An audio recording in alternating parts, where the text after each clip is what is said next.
Long before the Eiffel Tower or the Taj Mahal, the Khmer Empire carved stone into dreams. From the dense jungles of Cambodia, a civilization rose that built Angkor Wat, not just a temple, but a heartbeat of devotion, astronomy, and empire. Their canals sang, their kings prayed to the gods, and their cities rivaled the size of any in the ancient world.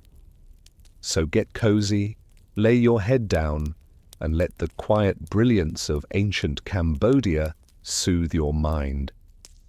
Tonight, we'll drift through sacred halls, moonlit rice fields, and royal decrees etched into stone. Tap the like button, subscribe, and hit the bell icon if you'd like more sleepy stories from lost empires and forgotten kings. When you close your eyes and try to picture the heartland of the Khmer world, you are not looking at a dramatic mountain range or a busy seaport. You are looking at water, slowly moving, breathing with the seasons. The land around the lower Mekong, the floodplains, and the basin that cradles a great lake taught people to wait, to watch the sky, and to measure time in patient increments. Each year, the monsoon arrives and the lake swells, flooding fields, filling channels, and laying down a new layer of silt as gently as dust. Each year, the waters recede, leaving behind the geometry of bunded fields and the resilient, repetitive labor of planting and harvest. This rhythm is the quiet engine that will later carry kings to glory and artisans to carve stone into miracles. Yet, for now, it is only the slow breath of a landscape that asks for attention more than force.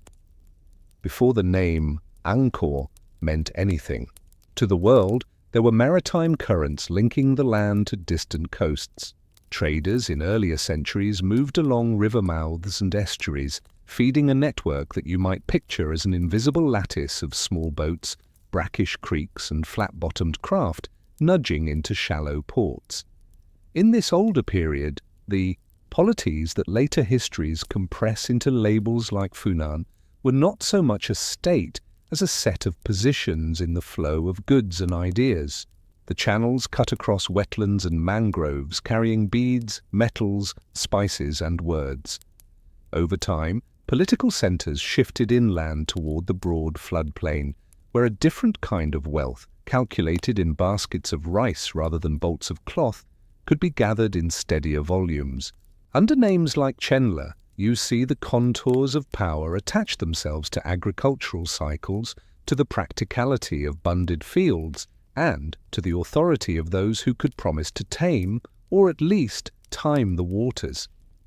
As you approach the area, that would become Angkor. You encounter a low rise of sandstone and laterite hills, the kind that hold their shape in the rainy season and become dusty ochre ridges in the dry. You see a plateau north of the floodplain, a spine that would later be called a sacred mountain, and you see a gently descending plain textured by scrub, scattered stands of palm, and tracts of forest that produce resins and timber. The soil is a matrix of ancient lake beds and river deposits, not always rich, but coaxed to fertility by the annual pulse of floodwaters. Here, a village sits on slightly higher ground, its houses raised on posts. Chickens flick dust. A child feeds rice husks to pigs under the floor. The smell of dried fish and wood smoke is constant. Women twist thread and weave cloth, cook rice. In clay pots, pound galangal and lemongrass into pastes, and chew betel, which leaves a dark gloss on their lips. Men shape wooden plows and repair baskets, sharpen iron tools, and harness buffalo. These are the ordinary scenes that underpin any grand temple you can imagine. Water management here begins as a series of small choices, humble interventions in a capricious landscape. You might watch a farmer shape an earthen ridge, ankle-high, to hold back floodwater long enough to seep into the soil. You might see a field lined with narrow channels that can be opened or plugged with straw, wood, or clay to drain or retain as needed. In a dry season, shallow wells and pond-like depressions collect the last of the rains. It is all incremental and repetitive. Tools are simple: wooden shovels, woven baskets for carrying soil, iron sickles, and mattocks. The technique is not a grand hydraulic project. It is a vernacular of water, a grammar of ridges and sluices that must be respoken each year as the land settles and the banks slump. If a bund breaks, someone wades in and pats the mud back into place. If a channel clogs, children scoop out weeds by hand. By the time anyone dreams of a reservoir as wide as a horizon, this vocabulary of water is already internalized in the movement of thousands of hands. Power does not drift into this landscape as a command from nowhere. It coalesces around rituals that make sense to cultivators watching the sky. A linga is set in a shrine, and the rite ties a local god to a king's authority.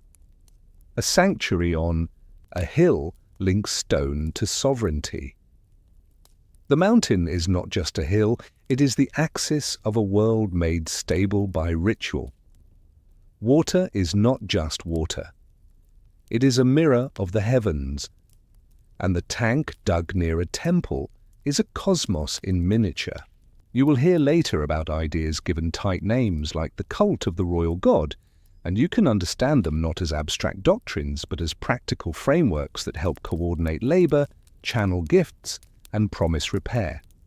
When people bring rice as offerings and receive protection and feasts in return, it is a relationship that binds granary to altar. A king needs those relationships to be made visible in stone and durable in memory. Texts scratched into stone appear, and with them a bureaucratic texture grows. Inscriptions record gifts of land, lists of workers, and the rules that govern offerings. When you read one in your mind's ear, you will hear grain counts, the names of villages, the duties of officials, and a litany of roles: cooks, oil pressers, flour gatherers, palanquin bearers, drummers, readers, and record keepers. A temple is both sacred and administrative. Rice flows toward it, is stored in raised granaries, and then flows back out as rations to those who serve the deity and maintain the buildings. Even a small shrine can quicken an economy of exchange: cloth for oil, fish for rice, labor for ritual prestige. The logic is careful, almost domestic. There is an inventory for everything. There is also, you can guess, a web of obligations that extend beyond any visible shrine, a corvée system that calls on households to send a son for a season to dig a canal, quarry a stone, or haul timber. Building begins in stone, but never only in stone. Laterite blocks are pried from the earth and stacked to make cores that will hold their shape long after wood rots. Sandstone is quarried and ferried by raft along creeks and canals. The logistics of moving rock in bulk boil down to the ability to coordinate time and bodies. Elephants pull, oxen drag, men and women heave and wedge, skilled artisans shape and fit. To imagine that coordination, you picture a field after harvest. Corvée workers gather at a designated place. An overseer counts placements on a clay tablet or palm leaf strip. Food stores are allocated: rice, salted fish, palm sugar, water in jars. A road is cleared of brush, and the first loads go forward at dawn before the heat blooms. Even the ordering of tools matters. A line of chisels ordered by size on a cloth, sharpened the evening before and wrapped against damp. In every grand mandala there is this scene of careful, repetitive preparation. If you move your attention to the basin that will one day hold reservoirs with names that translate as simple descriptors east, west, you find first a smaller tank, a royal pond. A ruler like Indravarman direcects the excavation of a great basin not simply for spectacle, but because the concept of water in stone has matured from village bund to a statement of sovereignty.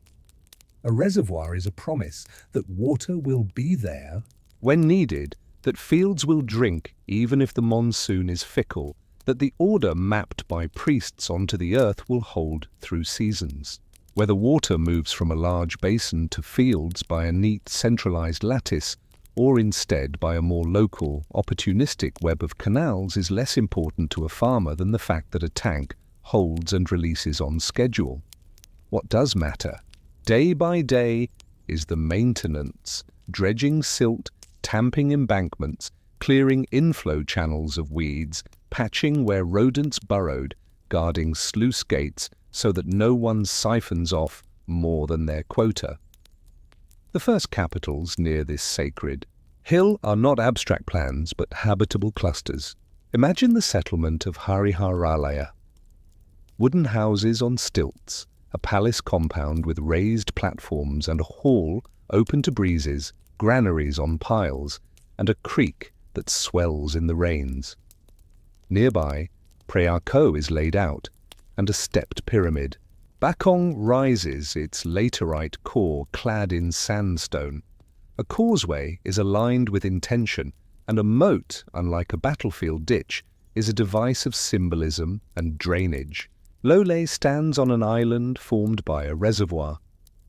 That island is both spiritual and hydraulic, a point where cosmology meets the engineering of a water body. In the dry season, smoke carries from hearths. In the wet, the air is humid and loud, with frogs. The ordinary and the ceremonial live side by side, each borrowing a little from the other. A procession needs dry ground. A harvest festival needs a deity to sanction the rice beer and the music. From these beginnings, a more comprehensive capital takes shape. Yasodharapura is set out with a hill as its axis. Phnom Bakeng rises like a diagram of an idea, terraces stepping toward the sky. Around it, moats trace rectangles, and canals extend like ribs. The city's lines are straight enough to signal intent, but their effectiveness depends on adjustment. Mud subsides, edges slip.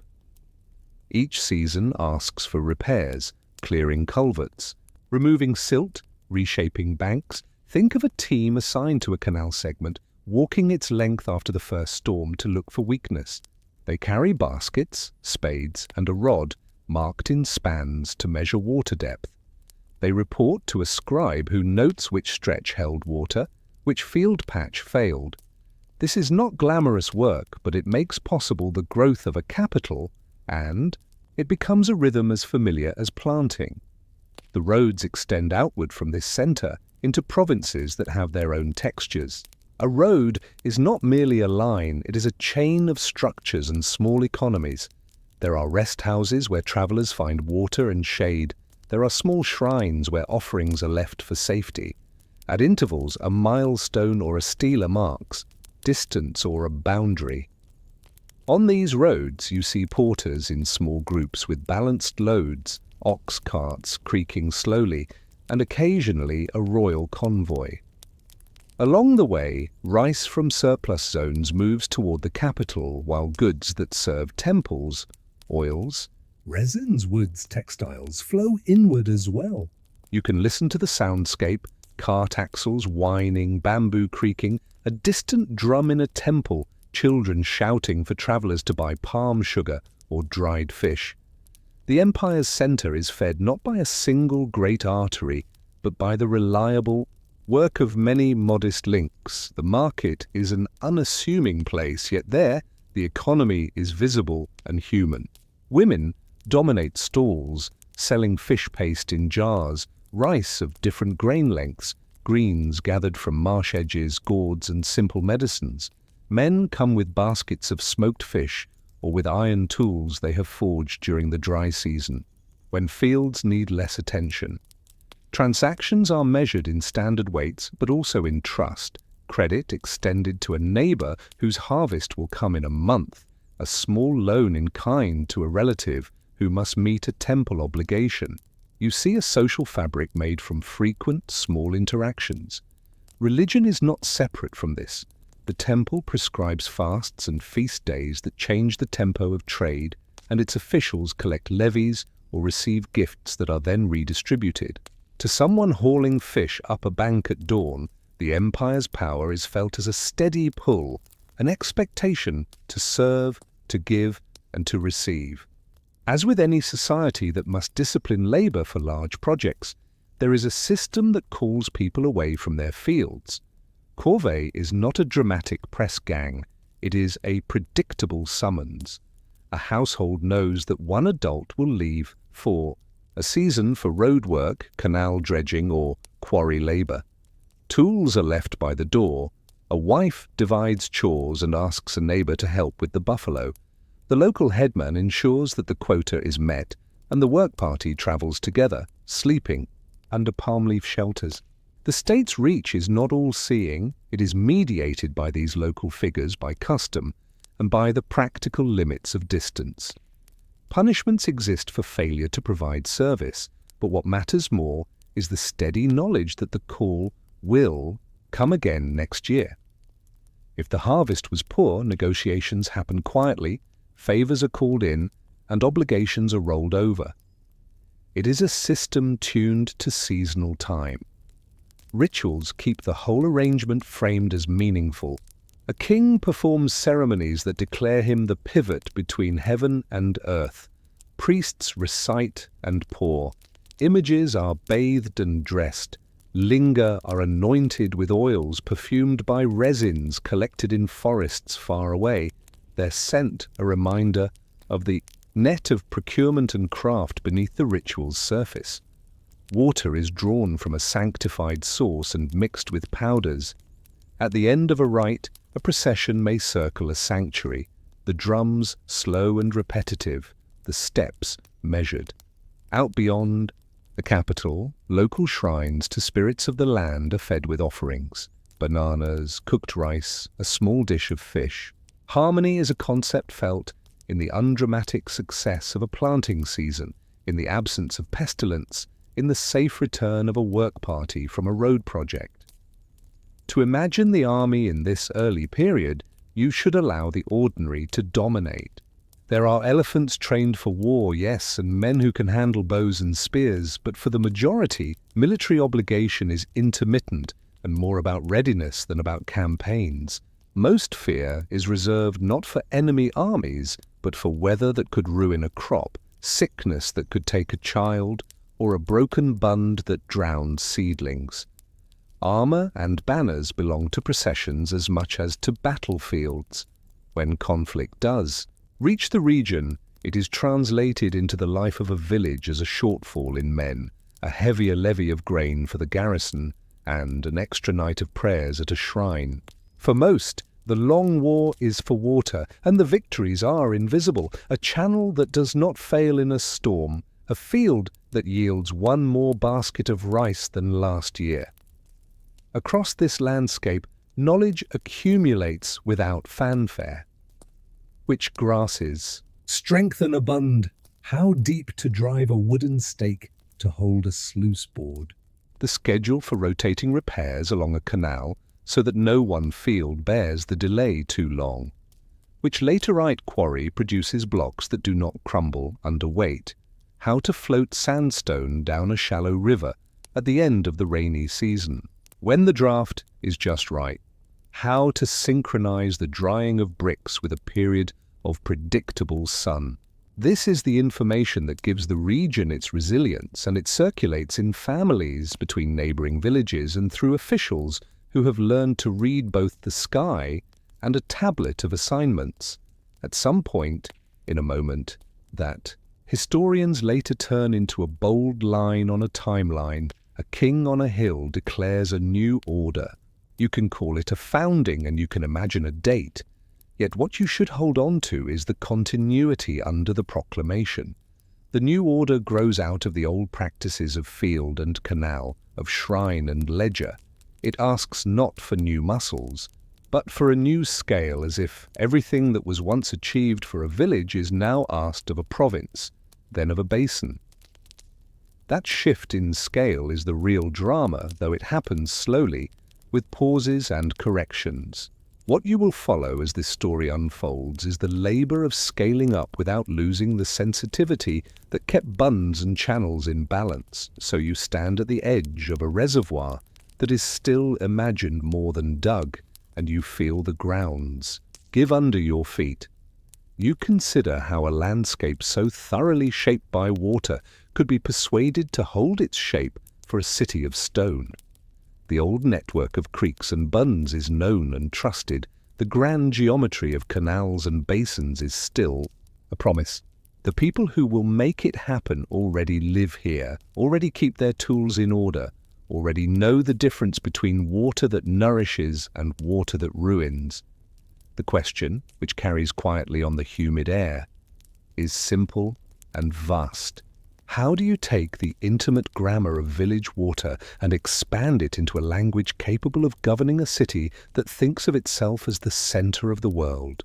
You walk from the edge of a village bund toward the foot of a hill that has acquired a new name and a weight of meaning it did not have a generation ago.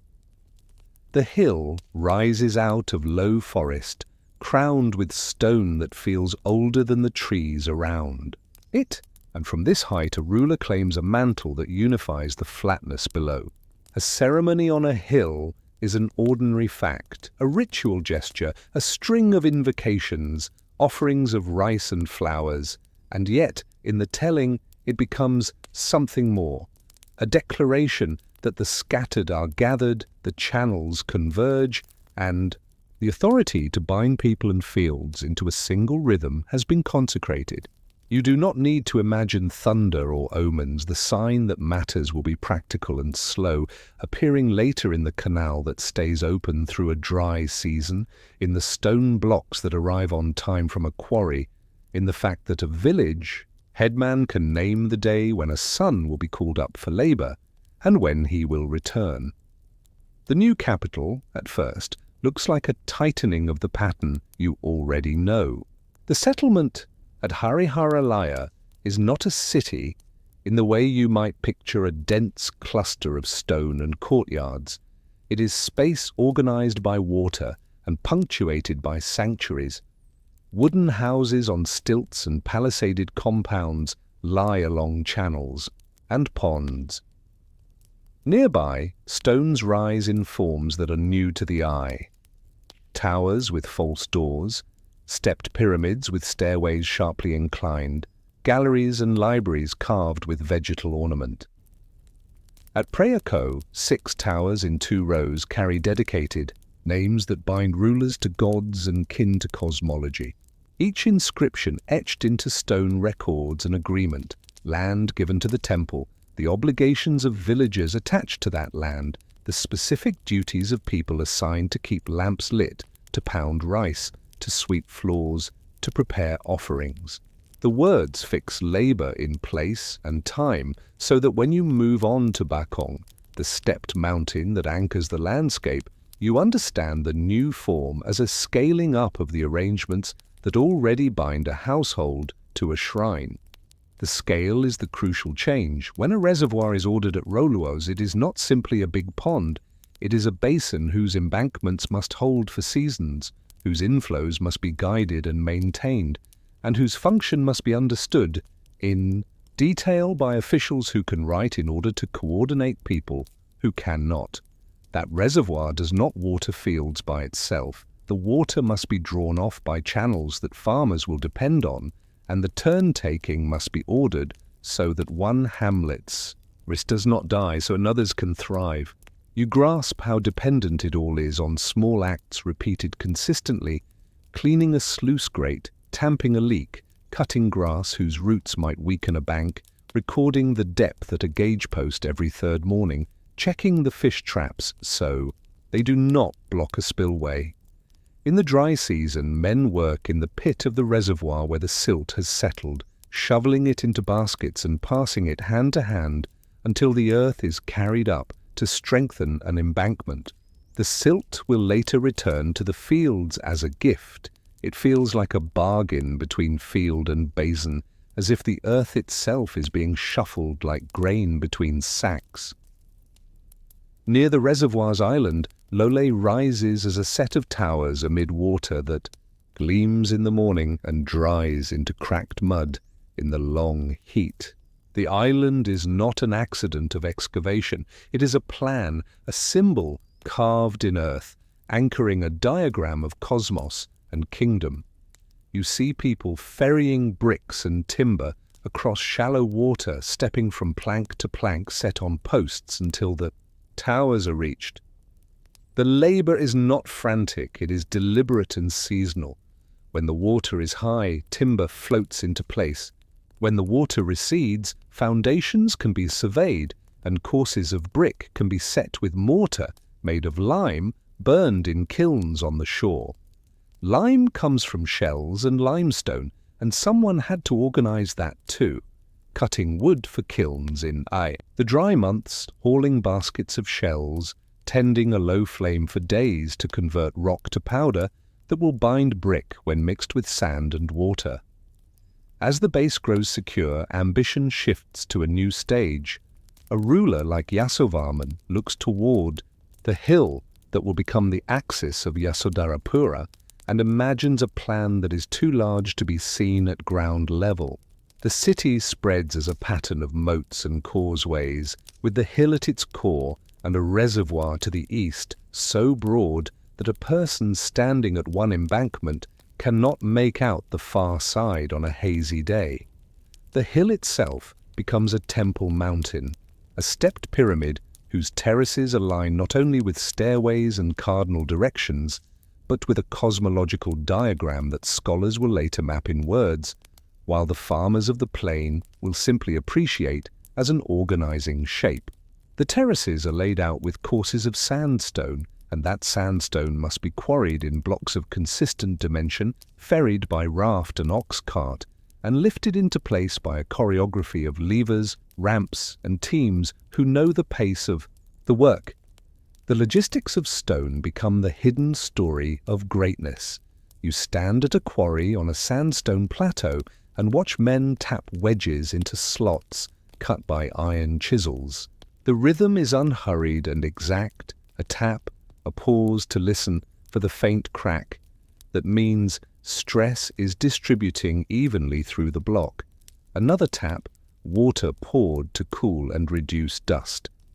When the block is free, ropes are looped and tightened. A sledge of wood is positioned beneath the block.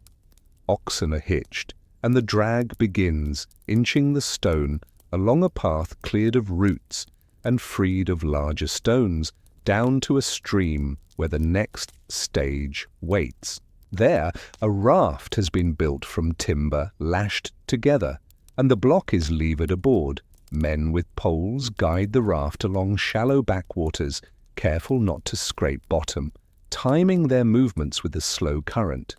At a canal head, the block is unloaded and the oxen take over once again. This process repeats with variation many times. It is not a heroic scene, but a mindful sequence in which most delays come not from lack of will, but from the need to avoid breaking a block that took days to free. The city's plan is not separate from its records. Inscriptions multiply, detailing grants, duties, and exemptions. In one, you read the allotment of fields, so many yojanas from a river, the appointment of officials with precise titles, the names of villages whose harvest supports a sanctuary, the schedule for processions and lamps, the obligations upon those who press oil, tend cattle, harvest reeds for mats, cut timber for rafters, or keep the ponds clear of lotus choke. Each line exists so that when a ritual is performed on an appointed day, the oil lamps will not flicker for lack of wicks. The priest will have rice to cook, the conch will be ready to sound, and the water in the libation vessel will be clean. A city of stone is sustained by such lists. If a single roll fails, the ritual persists, but service people complain, and a scribe is reprimanded for not collecting enough palm sugar or for miscounting jars of ghee. At ground level, you see a layering of pragmatic detail that in total makes up an empire. Roads stretch outward, and alongside them small houses are built for travelers to rest. Wells and ponds are dug at intervals so that caravans can refill water jars. Trees are planted along the verge to give shade. A road is surveyed not just once but seasonally. When rains carve ruts, teams go out with baskets of gravel and tamping sticks to even the surface. Toll points arise, not to extract wealth without reason, but to fund the maintenance that keeps the road passable. A temple along the way acquires a storehouse where cloth is kept for distribution, and an official makes sure the lock is not corroded and that rats have not gnawed the string that ties bundles of textiles for offerings. Everything, you feel, is expected to endure, but everything requires care that can never pause. In this period, the distinction between the palace and the temple is less sharp than a modern visitor might expect. The palace compound, built mostly in wood, is a platformed space where petitioners are received, cases adjudicated, orders dispatched. The temple is a complex where divine authority is housed and displayed, and where the everyday services that sustain that authority are organized. Both are workplaces where scribes count and clerk, where messengers come and go, where kitchens boil rice, where storehouses are inspected for leaks, where latrines are dug, where repairs are scheduled.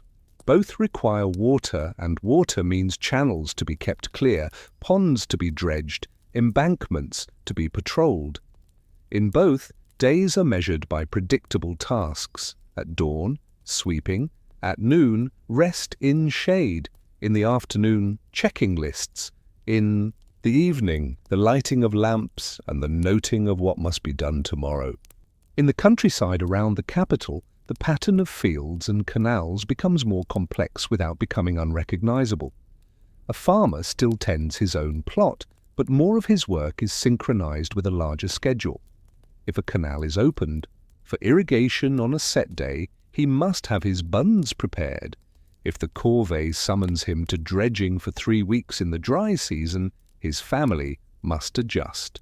The household economy balances these impositions with the benefits of living near a capital that can offer more regular exchange. Tools are easier to obtain, iron is more available, salt arrives in predictable quantities. There is a small trade in surplus vegetables, in woven mats, in fish paste, in tobacco leaves rolled into simple cigars during the dry months when hands are freer. Each small trade depends on paths kept clear, on the absence of brigandage, on the presence of officials who can act. People measure the benevolence of the state in such prosaic terms, whether a thief is punished, whether a flood-damaged canal section is repaired in time for planting, whether an official listens when a family asks for a short deferral of service. Because of illness, as the capital's ritual life deepens, the visual language expands. Carved lintels depict curling foliage and figures in measured poise, not with violence, but with a calm that suggests balance.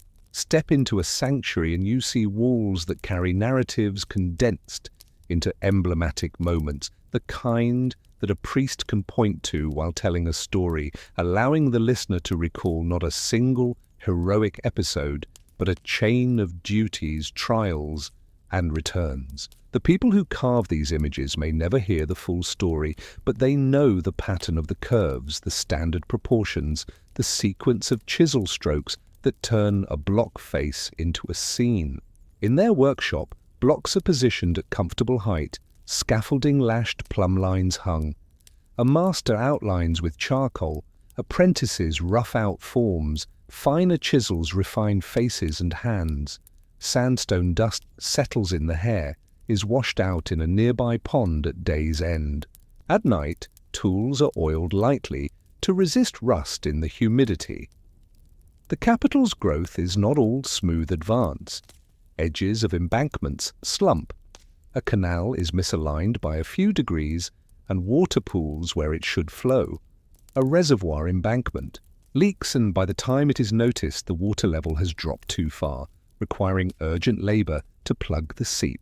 A temple roof built in timber sags and supporting beams have to be replaced, which means sending men into the forest to cut, season, and transport timbers before the rains. A scribe dies without training a replacement, and records are confused for a season until a more experienced hand sorts them. A harvest fails in a cluster of villages along the fringe of the basin, and the capital must release stores to prevent hunger, knowing that such release will be remembered and reciprocated later in dutiful labor. The system flexes. Its strength is not that it prevents all failure, but that it folds failure into a routine of repair. The names on the throne change, and with them the emphasis of projects. One ruler favors a new temple, another a roadway, one orders an embankment here, another a sanctuary there. Each decision adjusts the geometry modestly. There is no single plan that fixes everything. There is a practice of rule that accepts the monsoon's variability and the unevenness of soil.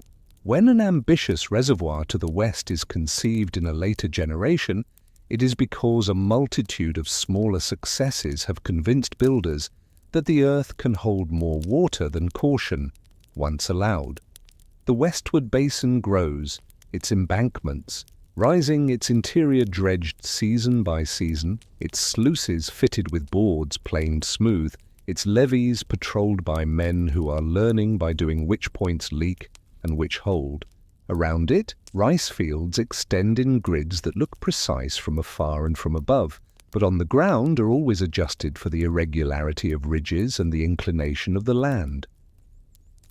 By the time a traveller looks upon the capital at the turn of a century, he sees not one great work, but the accumulation of many works over decades, a hill crowned with terraces, a reservoir that glimmers, causeways lined with boundary stones carved into human or guardian forms, temples whose brick has weathered to warm tones and whose sandstone remains crisp in the shade. He also sees the mundane, a child carrying water, a rice pounder thumping rhythmically in a courtyard, a smear of fish paste drying on mats, a line of women with baskets of greens heading toward market, a man mending a net, a smith tapping a iron edge back into sharpness, a clerk unrolling a palm leaf manuscript to check a list. The traveller understands that the capital's scale has not eclipsed the small rhythms. It depends on them, and any claim to unity rests on the consent given. In acts of daily maintenance, the founding period ends not in a decisive event, but in a maturity. What began as the ambition to make a centre out of a basin has become a city able to promise water, justice, and protection to those who attach themselves to it.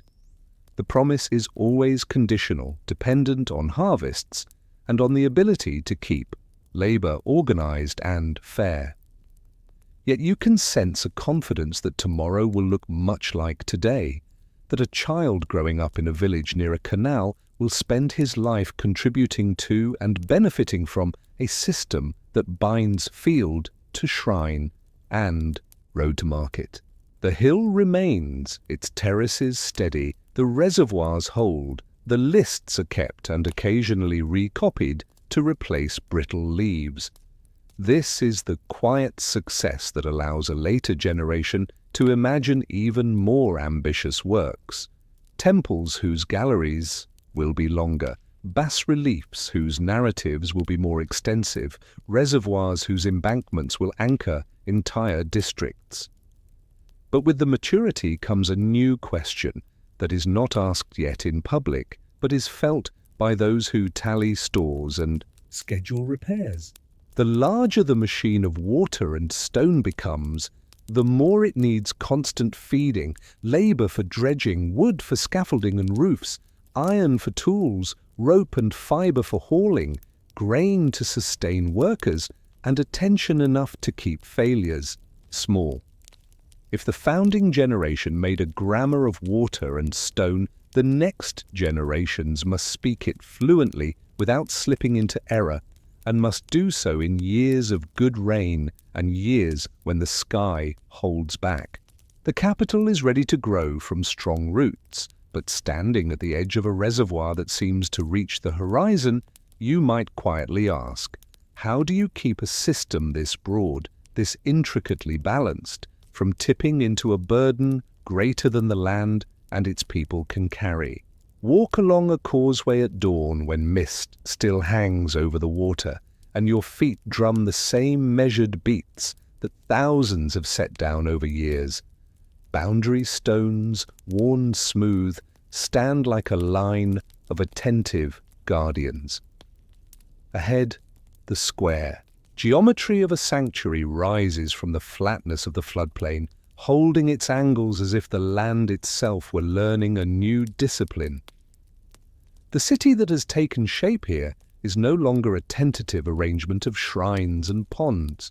It is a capital with the confidence to set out long lines, to draw canals that know where they are going, to propose reservoirs with embankments so high that they become levees that shape both water and the imagination. It has learned to grow by accretion rather than by sudden, clean strokes. And now, with its foundations in place, it begins to think in projects whose time spans outlast a single reign, whose completion depends on continuity in the ordinary. The roads that radiate from the capital are patient works. In the dry season, teams fan out to grade and patch. In the wet, they check culverts and dig small trenches to carry sudden water off the surface. Trees planted for shade become markers of duration. A line of sugar palms that were saplings when a temple was commissioned are now mature, and the date fruits they yield are woven back into the economy. Along these routes, a cadence of travel emerges. Caravans time their departures to rest at known points. Rest houses keep pots, mats and jars in predictable places. A clerk records the number of travellers so that stores can be replenished. In the shade beside a pond, someone tells a new arrival that the embankment down the road is soft this week and should be skirted by a temporary track. Such knowledge travels by word of mouth, a form of maintenance as essential as baskets and shovels.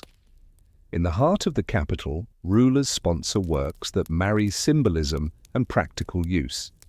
A new temple mountain rises, its terraces aligned with the cardinal directions, its central sanctuary set upon a high base. Around it, the ground is sculpted into moats that both represent and serve, holding water that cools the air, that can be drawn upon in drought, that sets out a clear boundary between sacred space and the city beyond. Brick gives way more often to sandstone as artisans refine techniques for quarrying, shaping, and joining. The art becomes less crowded, the lines more confident, the compositions balanced, as if the carvers and their patrons have agreed on a vocabulary that fits the city's growing self-possession. Workshops are organized so that each block is numbered, each carving sequence planned. Someone keeps a tally of how many chisels have lost their edge and must be resharpened, how many wooden mallets have cracked, how many ropes need splicing. After a week of hauling, the provincial world does not disappear into the capital's orbit. Rather, it is engaged more tightly. Fields are surveyed with better instruments, paths to canals are measured and confirmed, tax obligations are made more predictable, even if their weight is felt more keenly. Officials travel with tablets and seals, and their presence can be a relief when disputes need resolution. When a bund breaks in a remote corner and a crop is lost, the appeal can be carried to an official who, if he is competent, can arrange for work parties to come from neighbouring villages in the dry season to help rebuild. In return, the village will send workers to help patch a culvert near the capital. Reciprocity is planned into the system, even if it feels like obligation more than generosity. A harvest festival in a provincial shrine includes a final prayer that the canal gate be opened on the second day of a particular moon phase, because the water's timing will set the rhythm for sowing throughout the basin. In this period, certain rulers specialize in turning ambition into stone. A king orders a temple whose size requires planning at a level of detail not previously tested. Smoothed platforms must be perfectly level across long distances. The foundation must be made of compacted sand and laterite, layered and tamped so that settlement will be even. Drainage must be planned so that standing water never infiltrates the core. You can picture the surveyors, their cords taut, their spirit levels primed with oil in small vials, their rods marked in spans and cubits, adjusting as the earth shifts.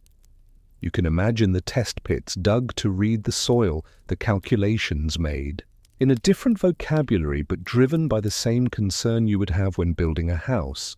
Will it hold? And if it settles, will it settle evenly? Temples like Bafwan announce the city's mid-trajectory confidence.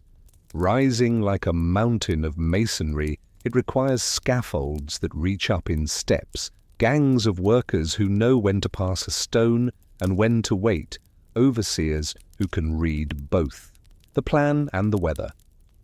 At the base, channels carry away rain so that the structure is never under a sheet of water long enough to erode joints. The joinery is precise, dowels of iron, holes drilled with bow drills, mortise and tenon joints, in wood where wood must still support stone. Even the mortar has a recipe derived from 1,000 smaller shrines: lime, sand, water, sometimes organic additives from the forest, mixed in consistent proportions by men who judge the mix by feel as much as by ratio. It is work that rewards patience and punishes haste, because a misaligned course at the 10th layer becomes a fault that can never be fully corrected by the 50th. Behind such monuments lie reservoirs that have become landscapes in their own right. The Great Western Basin is less a single structure than a long-term relationship with land and water. Its embankments, faced with laterite and stabilized by vegetation whose roots knit the soil, must be inspected after each heavy rain. Its sluices are systems of boards and beams that can be raised or lowered, their joints greased, their sliding surfaces rubbed with oil to prevent sticking. Fish proliferate in its waters, fishers organize their schedules and place traps at inlets. The state may regulate when certain sections can be fished, balancing the protein supply and the reservoir's role as a water store. Silt settles season by season, and dredging teams are apportioned by district, not to clear all at once, but to maintain the basin's capacity gradually. Children are told to stay off the steep faces of the embankment where their play could loosen soil. Every act is humble, but the sum is the endurance of a machine whose failure would ripple into hunger. As the capital's infrastructure matures, the administrative apparatus grows in a tone that remains, for most, unglamorous. More officials do not necessarily mean more oppression. Often they mean more predictable enforcement. Titles multiply. A scribe in one temple might be responsible specifically for oil, another for the record of rice inflows to a particular granary. A courtier in the palace might have a portfolio that covers only road maintenance in a southern quadrant, with the authority to requisition wood and labor at set times. Each post has a successor named in inscriptions so that when one official dies, a gap does not break a chain of duties. Women appear in records not merely as wives, but as donors, managers of temple lands, supervisors of textile stores, or providers of skilled labor in workshops producing cloth for ritual use. Such mentions are not dramatic, but they are the marks of a system that maps the society it governs with increasing specificity. The city's life is not all stone and water. Festivals, calendared to the lunar cycle and to agricultural time, pulse through the year. You accompany a procession around a temple on a day when the moon is nearly full, and you count the steps as a way to keep from drifting into a half-sleep in the humid evening. Drums are slow, flutes thin and insistent. Oil lamps cast a steady light. Children are kept close to parents. Older men carry conch shells they will sound at points in the ritual. Someone hands you a wreath of flowers to place near a shrine, and you notice that the offering basin is not just a symbol, it is a tool, cleaned and scoured daily, the work of a person who will not be remembered by name, but whose diligence keeps the ritual from being degraded by mold or insects. The next morning, market resumes, and the woman from whom you bought a handful of betel the day before is back in her spot, bringing the ritual day back into the mesh of exchange. The reach of the capital outward into other polities is a matter not just of force but of roads, marriages, and the promise of stability. A provincial leader who pledges fealty might do so not only because he fears an army, but because he wants access to a reservoir whose sluice schedule will be coordinated with his fields, to a market where cloth from distant lands appears more often, to a road whose maintenance is guaranteed. When there is conflict, soldiers are raised in units that follow officers who know the canal banks and embankments better than battlefields. Weapons are kept in arsenals that must be dry. Bows are unstrung and stored in racks. Arrows are checked for straightness. Even in war, logistics is the work, ensuring rice is packed, water carried, sandals repaired, shelters cut from palm leaves. The king relies as much on this dull discipline as on any battlefield brilliance. As the 12th century approaches, a ruler comes to power with a vision that will place the capital on a path toward a single temple whose image will define the place in distant futures. He does not begin with dreams of heaven. He begins with an engineer's sense of ground. The temple will require a moat that is both symbolic and practical, a foundation that sits upon compacted sand held in place by well-laid laterite, and a plan whose long corridors will not warp as the earth breathes over seasons. Quarrying is organized at a scale commensurate with ambition. Stone blocks are cut to more standard dimensions to ease transport and fitting. Rafts are planned not as one-off devices but as a fleet, with schedules to avoid congestion on canals and to ensure that blocks arrive in sequences that match the work fronts on the site. The site itself is a city of labor for years. Brick kilns fire by the score, although the visible temple is stone. Bricks still support scaffolds, substructures, and temporary works. Wood is harvested in regulated blocks so that one forest area is not stripped. Oxen are bred and trained with care to replace those that wear out under the strain of hauling. Rope makers work continuously, twisting fiber into consistent thicknesses, splicing as needed, and judging by feel when a rope is too worn to bear another load. The workshops where carvings are executed are organized to ensure that styles remain consistent across teams, that motifs align when two blocks are fitted, that a figure's hand carved by one artisan will match the arm carved by another, the whole flowing as if one person had made it. Supervisors walk the lines and offer corrections, pointing with a stick at a curve that is too sharp or a line that wanders. There is nothing magical about the labor that flows through such a project. It is organized, counted, fed, and adjusted, while the seasons make their round. When rains are heavy, outdoor work slows and indoor freehand carving accelerates. When the dry months lengthen, foundations and embankments are pushed. Rations are calculated so that no work group is short. Rice ladled out by measure, fish paste apportioned, water jars cleaned to prevent sickness. A healer visits when a stomach sickness travels through a crew. A priest marks auspicious days for key placements, not to cause them to hold so much as to reassure the workers that they are in rhythm with the world.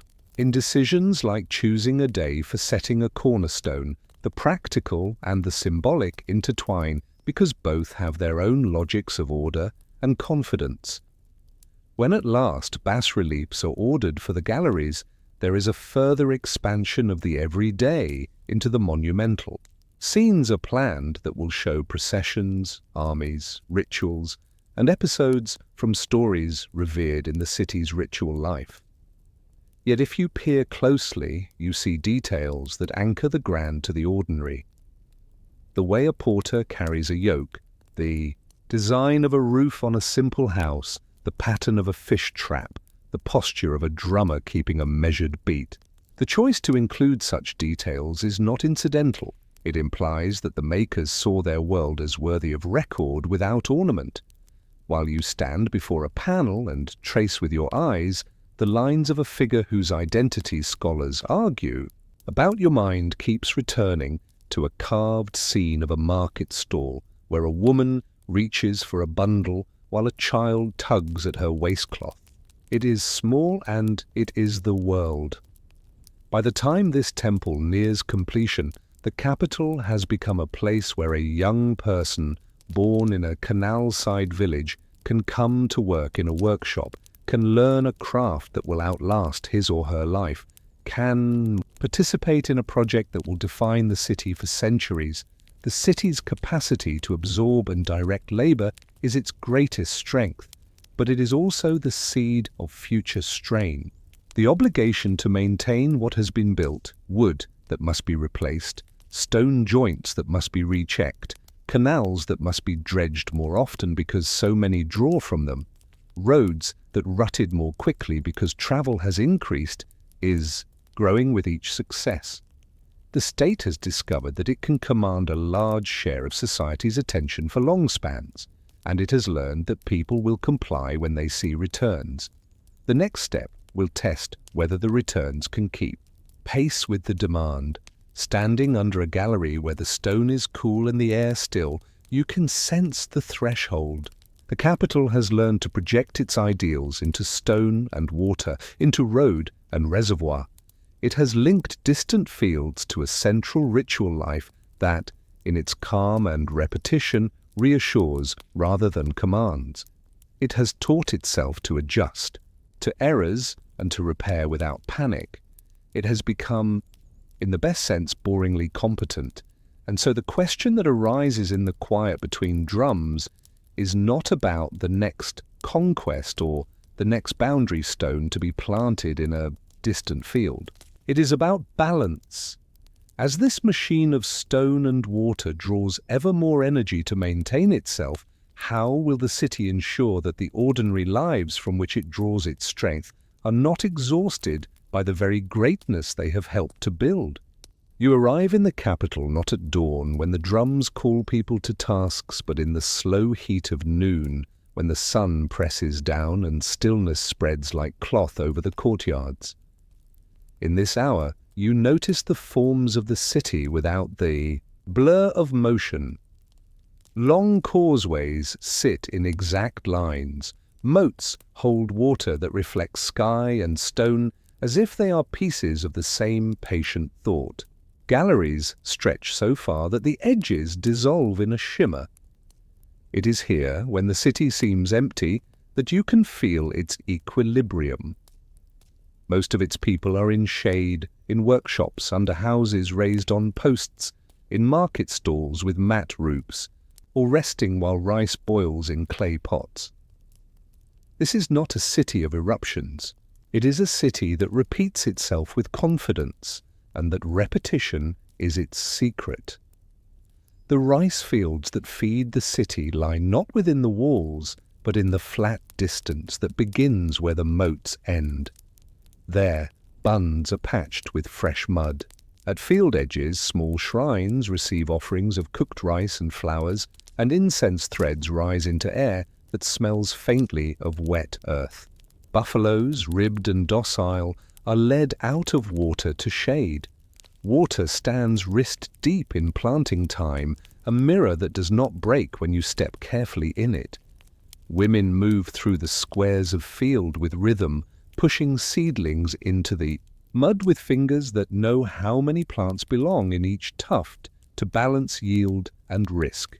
The fields are not random but patterned, fed by channels opened by schedule and closed by custom, overseen by local heads who know where silt will settle and where a levee must be shored before the next storm. The city's artisans work to a different season than farmers, one set by demand, not by monsoon. In a stone yard, blocks of sandstone are set up at a height that does not strain backs. A master sketches a curve with charcoal, and apprentices rough out the shape with larger chisels, leaning in to listen to the stone's voice. Fine chisels and sandstone dust make a soft sound like rain on leaves. The workshop keeps simple order. Tools wrapped at night, edges checked each morning, a jar of oil for hinges and for the bow drills that open precise holes. The discipline is not written, it is transmitted by repetition. Across the yard, carpenters plane wood, their shavings, piling in curls. They fit beams that will lie hidden under roofs and platforms, wood that will be replaced in a generation, though the temple stone outlives them all. If you step into the market that runs along a shaded lane near the moat, you see a geography of daily needs. Women sit behind mats where they arrange goods by type, rice by grain length and fragrance, fish paced by age and salt, beetle wrapped in leaves, palm sugar in sticky lumps, greens fresh from canals, gourds patterned with pale speckles. Men bring iron tools and baskets of smoked fish. Children dart and are called back by sharp, whispered warnings. A clerk might pass, counting for a levy that funds road repair or temple oil, and he writes in a practiced hand on a palm leaf. Prices are not shouted, they are agreed with the nod of a head. Credit goes to those known to keep promises. A traveller from a provincial town is a curiosity only for a moment. Then he is folded into the routine, buying water in jars and a strip of dried meat to chew on the causeway. The temple that dominates your sense of the place is not only a symbol, it is a workplace. Angkor Wat rises at a scale that the eye takes in slowly, like a long story told in careful sentences. Its moat is not just a boundary, but a reservoir moderated by stone-lined steps. Its causeway is not only a path for processions, but a structure that must be inspected after heavy rains. Inside, galleries hold narratives in stone. The people who keep this machine of sanctity running are many. A cook stirs rice that will feed a team of sweepers who keep the galleries free of bat droppings and leaves. A caretaker checks lamps, trims wicks and keeps oil in jars cool. Priests prepare offerings with gestures that are precise without being theatrical. Musicians practice the slow measures that accompany rites, their instruments kept dry and wrapped when not in use. The temple's calm is constructed daily. Ritual and administration are paired like a hand and glove. Lists are everywhere that matter, in storerooms, at thresholds where goods enter, at the entrance to libraries where manuscripts are kept. These lists contain names you will never learn beyond this moment. Those who press oil, those who fetch water, those who gather flowers, those who spin thread, those who mend a fence, those who keep a garden watered, those who repair a roof. Afterwind, those who watch a gate at night. The order set by stone forms requires an order of tasks and an order of days. To keep to that order, officials must arrange labor so that no essential work is undone. A scribe who fails to send a crew to clear a culvert in a gallery's outer court is chastised, not because the error is grand, but because it is exactly the kind of error that, compounded, spoils a ritual day. Beyond the moats, the roads explain the city's reach better than its walls. They are not merely routes, they are institutions in earth and gravel. Trees planted long ago throw shade at measured distances, a living metric for travellers counting how far they have come. Rest houses are placed at intervals and managed by temple-affiliated staff who keep jars filled with water and mats aired. Ponds are dug where the ground is low, and steps are built to prevent the banks from crumbling into muddy slides. In the dry season, work crews tamp ruts flat with wooden pounders. In the wet, they cut drains to pull standing water away from the surface. No one celebrates these tasks, but they are what it means to belong to a center, to be linked by predictable effort, one patch of road to the next, until distant fields feel like near ones. You do not experience an empire as a list of names of kings.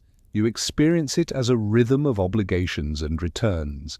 A family that sends a young man to labor on an embankment receives, not money, but assurance that irrigation will arrive in time for the seedlings.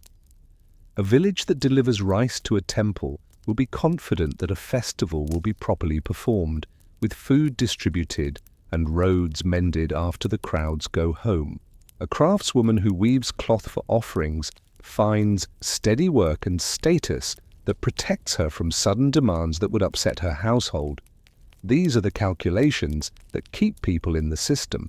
They accept that the center takes because the center gives in regular shapes, because delay is rare and promises are kept often enough to build trust.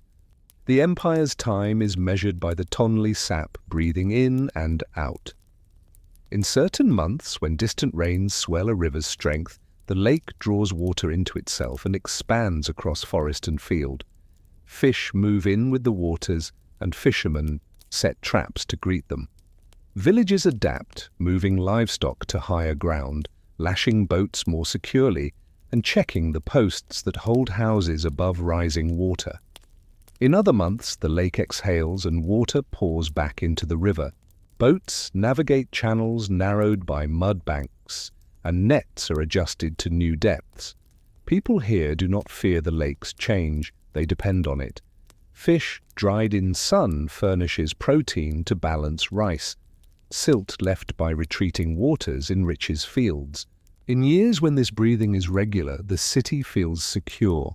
In years when it stumbles, the unease is not expressed as panic, but as quiet worry at market and temple. At the edge of the capital, you find spaces where the city blurs into country.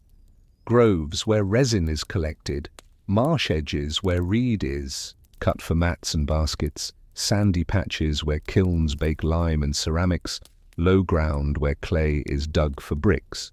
Here, the smell of sap and smoke is constant. Here, the city's claims are lighter, its demands negotiated.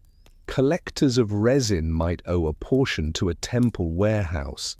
A potter might be exempt for a season from corvée labor because his kiln must fire to meet a ritual deadline.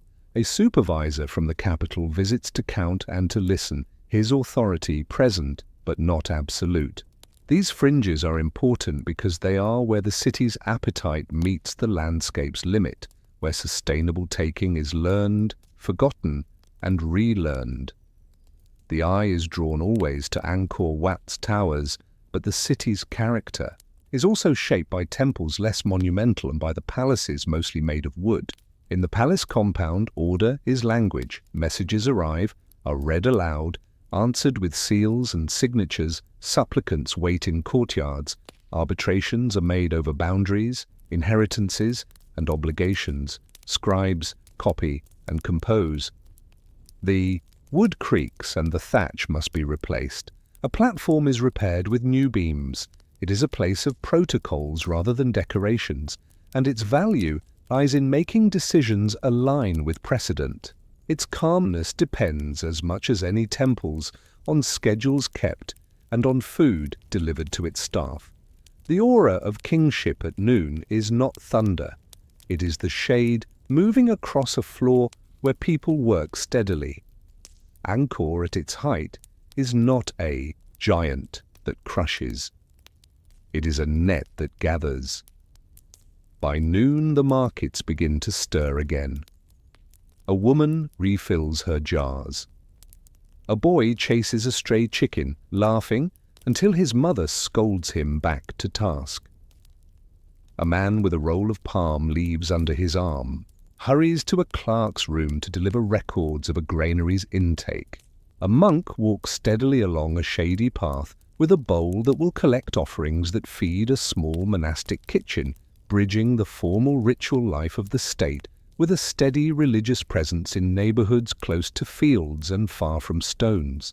Everything is in place, not because it is perfect, but because imperfections are anticipated and corrected before they accumulate. Late in the afternoon, you return to the moat and watch the light warm the stone. The city feels like a single thought executed over years of careful planning and dull necessary work. If you ask why it endures now at the height of its powers, you will be told that it is because the gods accept offerings, and the king keeps order, because stone stands and water flows.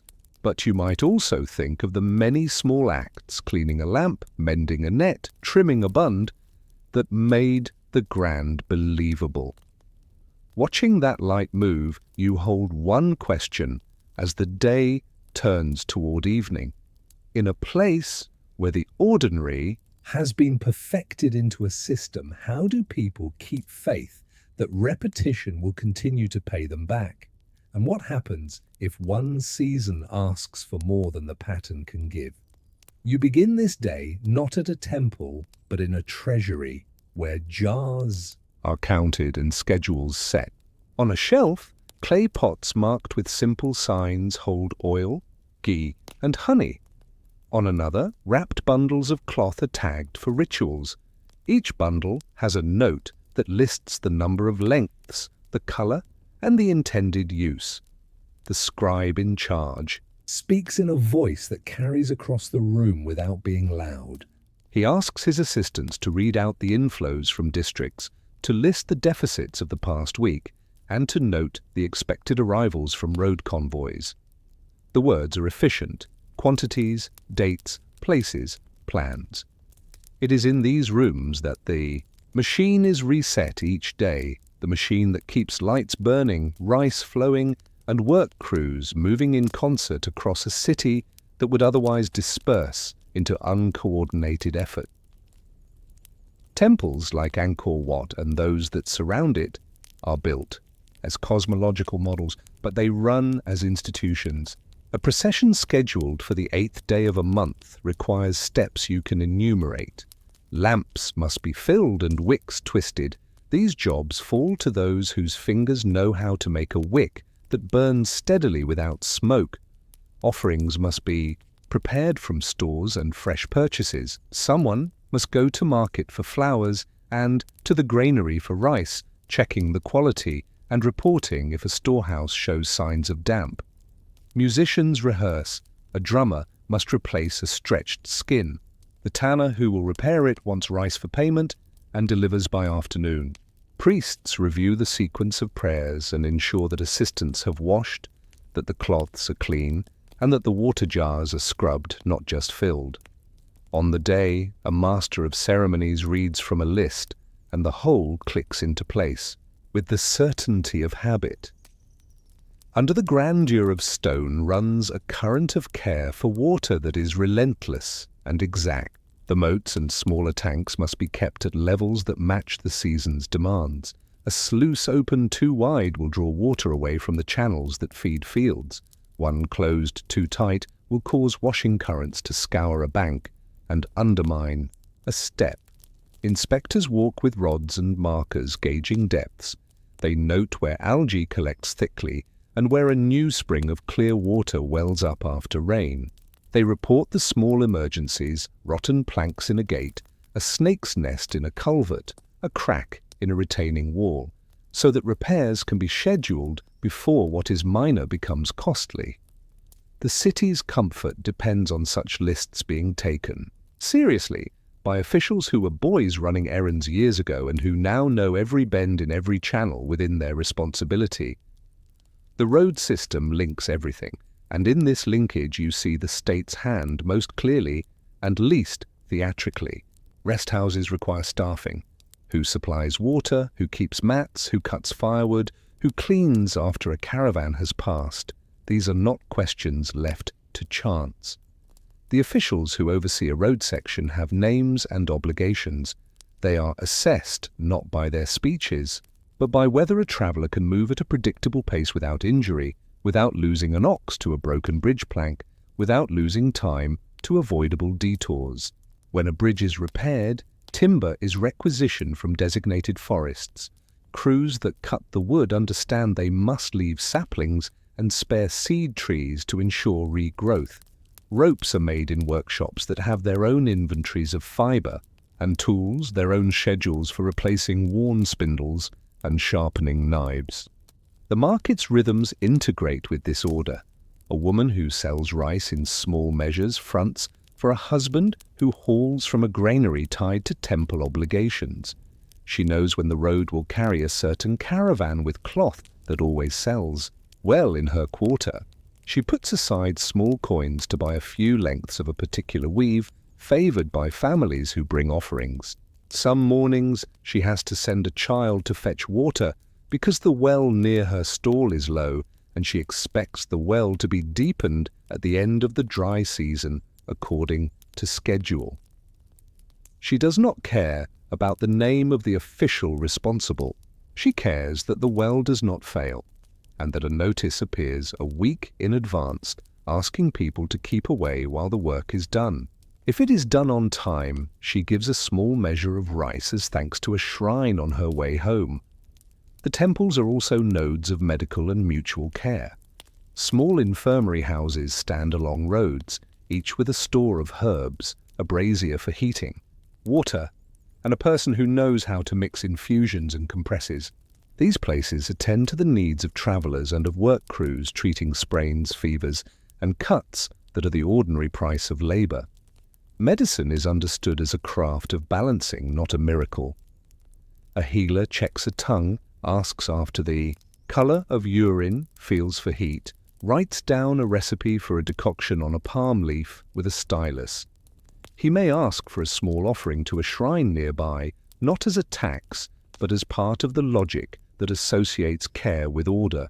The network of such humble places makes the city's wide reach survivable for bodies that are always at risk of small harms. You cannot understand this era without looking at the talent for building at a scale that keeps human proportions. A temple like Bafurn or a gallery along Angkor Wat's outer court are not enormous because someone wanted to shout at the sky. They are large because they must hold a schedule of festivals, a flow of people, and an idea of perfection that demands repetition without uneven seams. To achieve this, builders learn to plan foundations on compacted sand, to drain water away from cores, to let expansion and contraction happen without cracking faces. A mason who sets a block reads a surface the way a farmer reads the sky. He knows the feel of a joint that will sit flush, the sound of a tap that means the alignment is true, the danger of haste when the humid air will swell wood and make a lever stick. He teaches an apprentice not to be brave, but to be steady. Administration is not always a clean sequence of duty.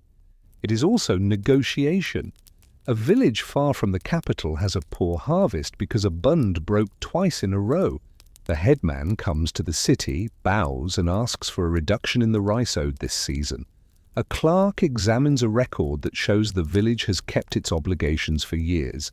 He consults an official who approves a temporary relief and sends a crew to help repair the bund. The official knows this will be remembered and banked as loyalty. In another case, a temple's kitchen falls short because a storehouse's roof leaked in a storm. Rather than punish, the scribe reorganizes distribution from an adjacent warehouse and schedules the repair, knowing that rebuke would not seal a roof. The decisions are humdrum but define the quality of life more precisely than edicts do. Religion in the capital is layered like terraces. There are rites directed to gods enshrined in stone. There are monastic routines in wooden halls where monks chant and teach. And there are household devotions directed to spirits of place and ancestors. These practices overlap. A festival day sees villagers carry offerings to a grand temple and then stop at a neighborhood shrine to leave a smaller gift. A monk might advise on an auspicious day for transplanting rice, bridging sacred text and field needs. The tolerance for layers is not an accident. It is a habit built from centuries of adjusting to water's moods and soil's demands. Like the canals, ritual pathways are forked and rejoined. They appear complicated, but they are resilient because They give people multiple avenues to explain and repair the world when it puzzles them. Craft specializations multiply in this era, and each one answers a dull necessity. Rope makers twist fiber into lengths that haul stone and hold roofs. They test strength by feel and by load, and they can slice and splice without wasting material. Lime burners coax heat through kilns with a patience that resists the temptation to overfire. Their lime binds mortar that keeps stones friends rather than adversaries. Iron smelters and smiths work in tandem. Smelters feeding bloom to smiths, smiths shaping chisels and blades essential to every other craft. Even the potter who makes water jars is tied into the city's life. A jar with a hairline crack wastes water. A well-made jar saves time for women who carry and for cooks who must keep fires burning for crews that cannot be idle for lack of food. At evening, processions gather their slow steps. The city's music is not bombastic, but steady, as if meant to be followed by those who need to sleep early and rise before light. On festival days, people who work beside one another in markets and fields walk in new alignments, the same hands that haul silt from a canal carry flowers. The same mouths that bargain for fish paste recite prayers and chant responses they learned as children. The ritual draws the city into a single shape, briefly making visible a unity otherwise scattered across duties. When the procession ends and lamps are extinguished one by one, when last embers are covered, the city returns to silence that is not emptiness, but preparation. The ledgers will be opened tomorrow again, and yet, beneath this steady movement lies a question that officials mutter to themselves when they are honest and alone. The machine they keep running is larger each year, its maintenance consuming more rope, wood, iron, labor, rice, and attention than before. They can extend the network, but extension means more points of potential failure. They can demand more labor, but demand risks thinning the patience of households already counting days and jars. The city's strength is its predictability. Its vulnerability, now at the height of its accomplishment, may be the same predictability, pressed too hard against a world that sometimes refuses to repeat itself neatly. So you ask, as night air moves across a courtyard and a clerk blows out a wick with care, how far can the city scale its order before the ordinary, from which it draws all power, cannot keep pace without fraying? When you walk north from the great temple toward the core of a later capital, you enter an urban idea refined by a ruler who turned recovery into architecture and care into policy. The city center shifts and recomposes itself as Angkor Thom, with gates that hold faces set in stone, serene and unreadable, watching roads that enter and leave as if passing through a threshold between the orderly and the raw. This is not merely a fortification. It is a declaration that the city can encompass loss and arrival, that interruptions elsewhere in the floodplain can be contained at its heart. The moat that girds the walls is both barrier and mirror, the causeways lined with sculptures that invoke cosmic narratives while marking the living routines of traffic, trade, and ritual. Inside, the Bayon sits like a knot tying strands of story and power. Its towers carry faces that seem to regard you as an individual, and as part of a pattern, a double gaze that suits a capital turning inward to compose itself and outward to reach along roads. The bas-reliefs in its galleries do not only repeat the gods. They record scenes of daily life with an attention that suggests pride in the ordinary. You see people at market, cooks stirring pots, fishermen pulling in nets, soldiers in formation that looks more like resolution than menace. On another panel, a procession moves through a landscape punctuated by trees and ponds. Floats carry images, and attendants keep lines straight. The stone remembers without choosing only the grand. It remembers the way a roof is thatched, the way a mat is woven, the way a cart tips on a rut and is righted by many hands. If the faces and reliefs give the city a memory, the roads and rest houses give it stamina. The network is regularized. Along the routes that run to provincial centers and borderlands, houses of rest are placed near ponds and trees that shade. In these houses, water jars are covered and kept clean, mats are aired, and hearths are set. Small rules are posted as custom. Leave the mat neatly rolled. Replace what wood you burn with wood you gather. Wash a pot after you use it. A person of modest rank tends the place. He or she is paid in rice and in a portion of offerings made locally. Farther along, hospitals operate on narrow margins and serve with a recipe of compassion and repetition. Boil herbs, bathe a wound, wrap a limb, speak words that calm fears while the body works at its own pace. Temples multiply not only as places of grand ritual, but as anchors of care. A cornerstone consecration is accompanied by the naming of staff who will sweep, cook, wash, light, and count. One cannot think of religious architecture here as separate from social service. They are braided. A temple feeds in predictable quantities, and days those who labor for it and those who cannot labor. A storehouse has a protocol for distributing rice and oil in times of shortage. A scribe keeps an ear open for rumor of a village in trouble and writes requests that travel up and across the system, asking that a canal gate be opened a day earlier to save seedlings, or that a caravan carry extra rope to replace what a crew has worn out. This responsiveness is the most important technology of an era that carved miracles and dredged basins simultaneously. At the Bayon's base, you can stand in a gallery and trace a long narrative carved in low relief. You will not see a single climax.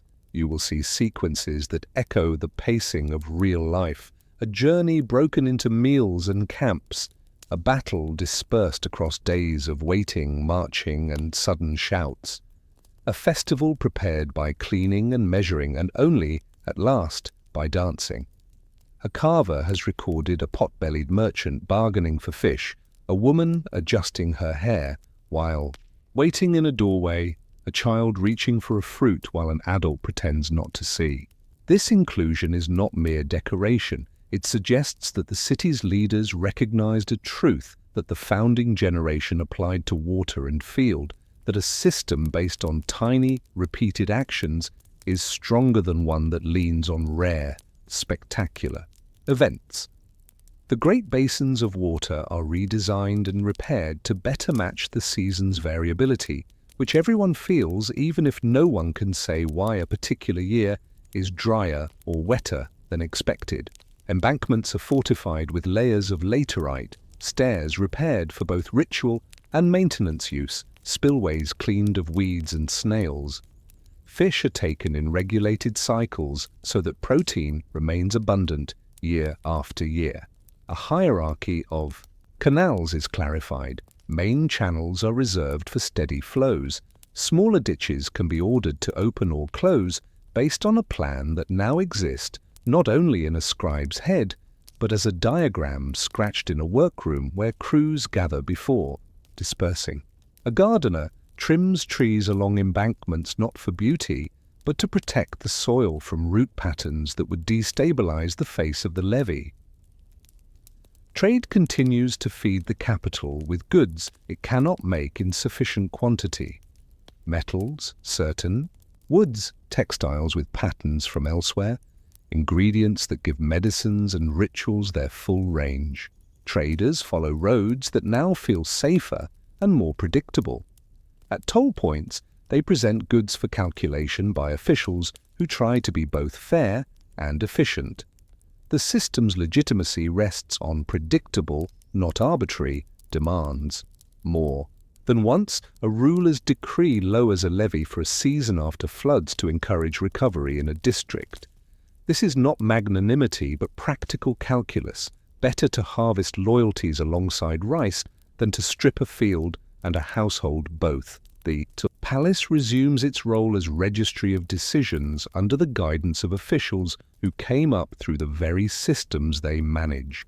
A man who now decides on road repairs once held a shovel. He remembers a stretch where mud never settles right and orders a deeper cut for a better base. Another, who now assigns rice rations to work crews once stirred pots in a temple kitchen. She knows how much a worker needs after a day hauling and adds a little extra to prevent quarrels born of hunger. Such memory-based management keeps the city from drifting into rigid abstraction. It allows correction, acknowledges human limits, and tilts decisions toward what the ordinary day can bear. And yet you begin to hear murmurs that the edges are harder to hold. A cluster of years comes when the rains are irregular, either arriving late, arriving violently, or not filling the basins as expected. Fields crack where they should glisten. Work crews are stretched thin between dredging and repair. The roads require more attention because floods eat their banks and because more traffic strains their surfaces. The city responds with its usual repertoire, more lists, more crews, focused attention, but the deficit of water or the excess of it cannot be solved with order alone. At market, prices shiver. At temples, prayers shift emphasis slightly. A family sells a heifer earlier than they wanted to cover a shortage. A mother tells a child a story about a year when the sky forgot its promise, but people kept theirs. Religious emphasis, too, begins to shift with the needs of households who want consolation and a path of practice within reach of their doors.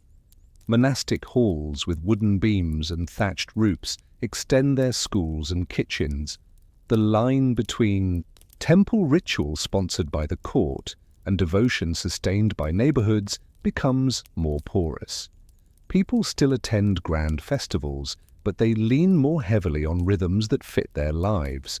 Alms in the morning, chanting they can hear from their thresholds, advice from a monk about patience and right effort, a community that fills in when a father is away on corvée longer than usual.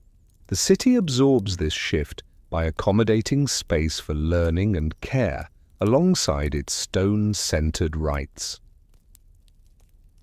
By late afternoon, you walk a bridge that crosses a moat into Angkor Thom and feel both security and weight.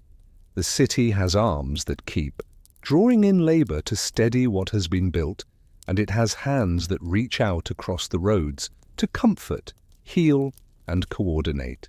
The faces in stone seem endlessly calm, as if they can continue watching as long as people continue repairing.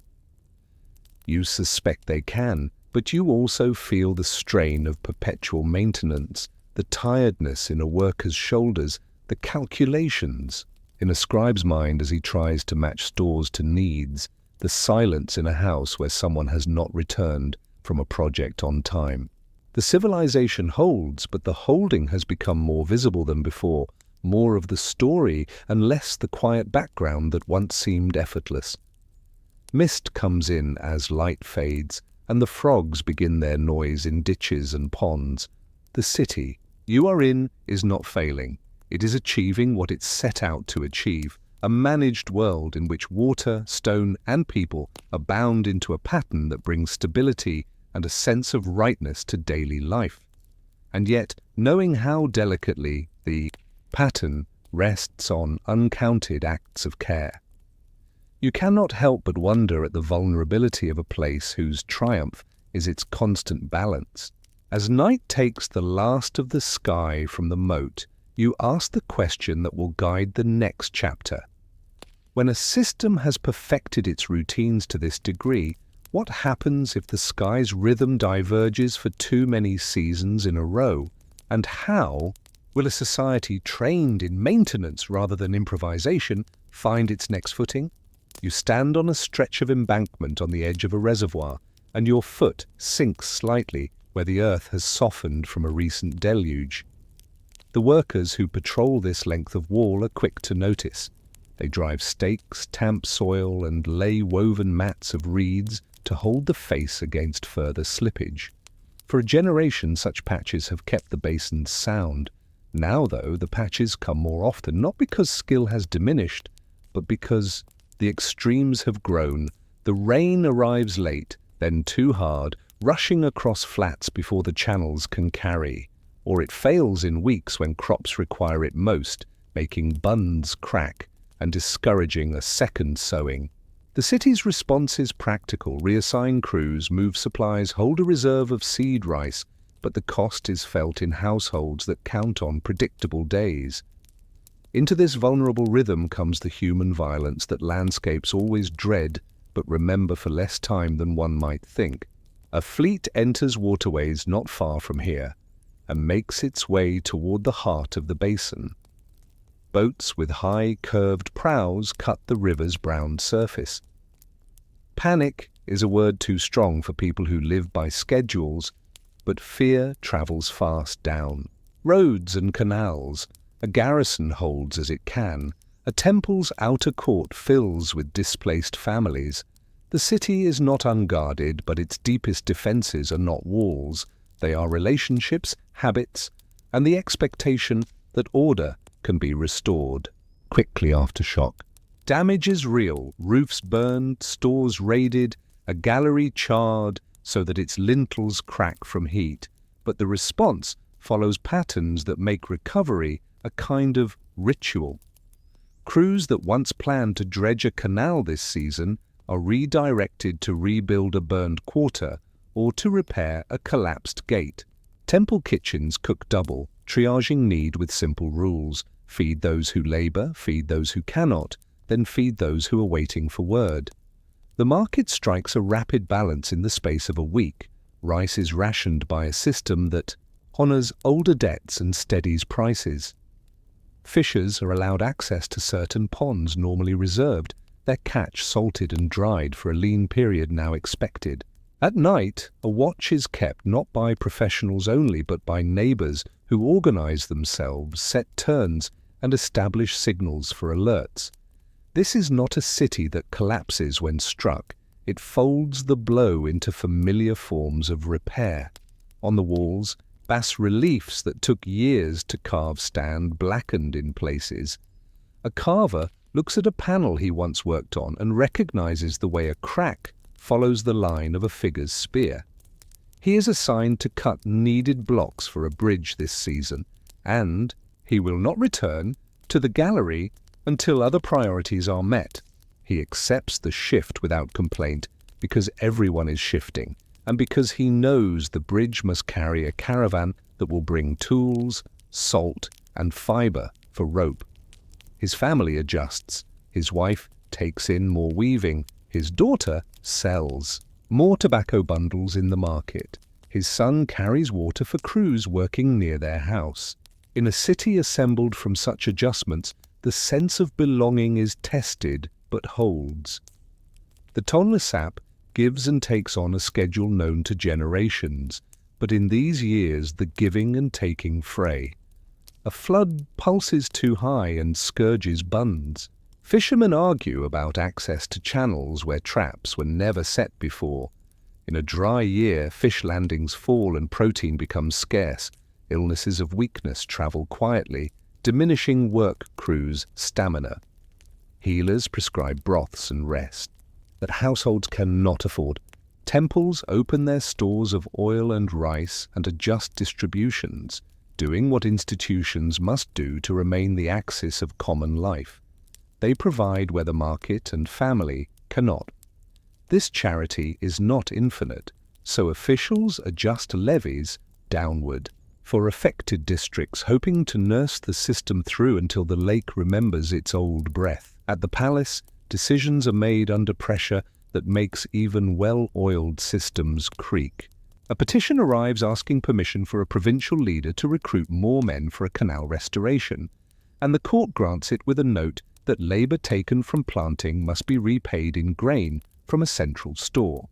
Another petition asks to move a festival day to avoid conflict with a needed road repair.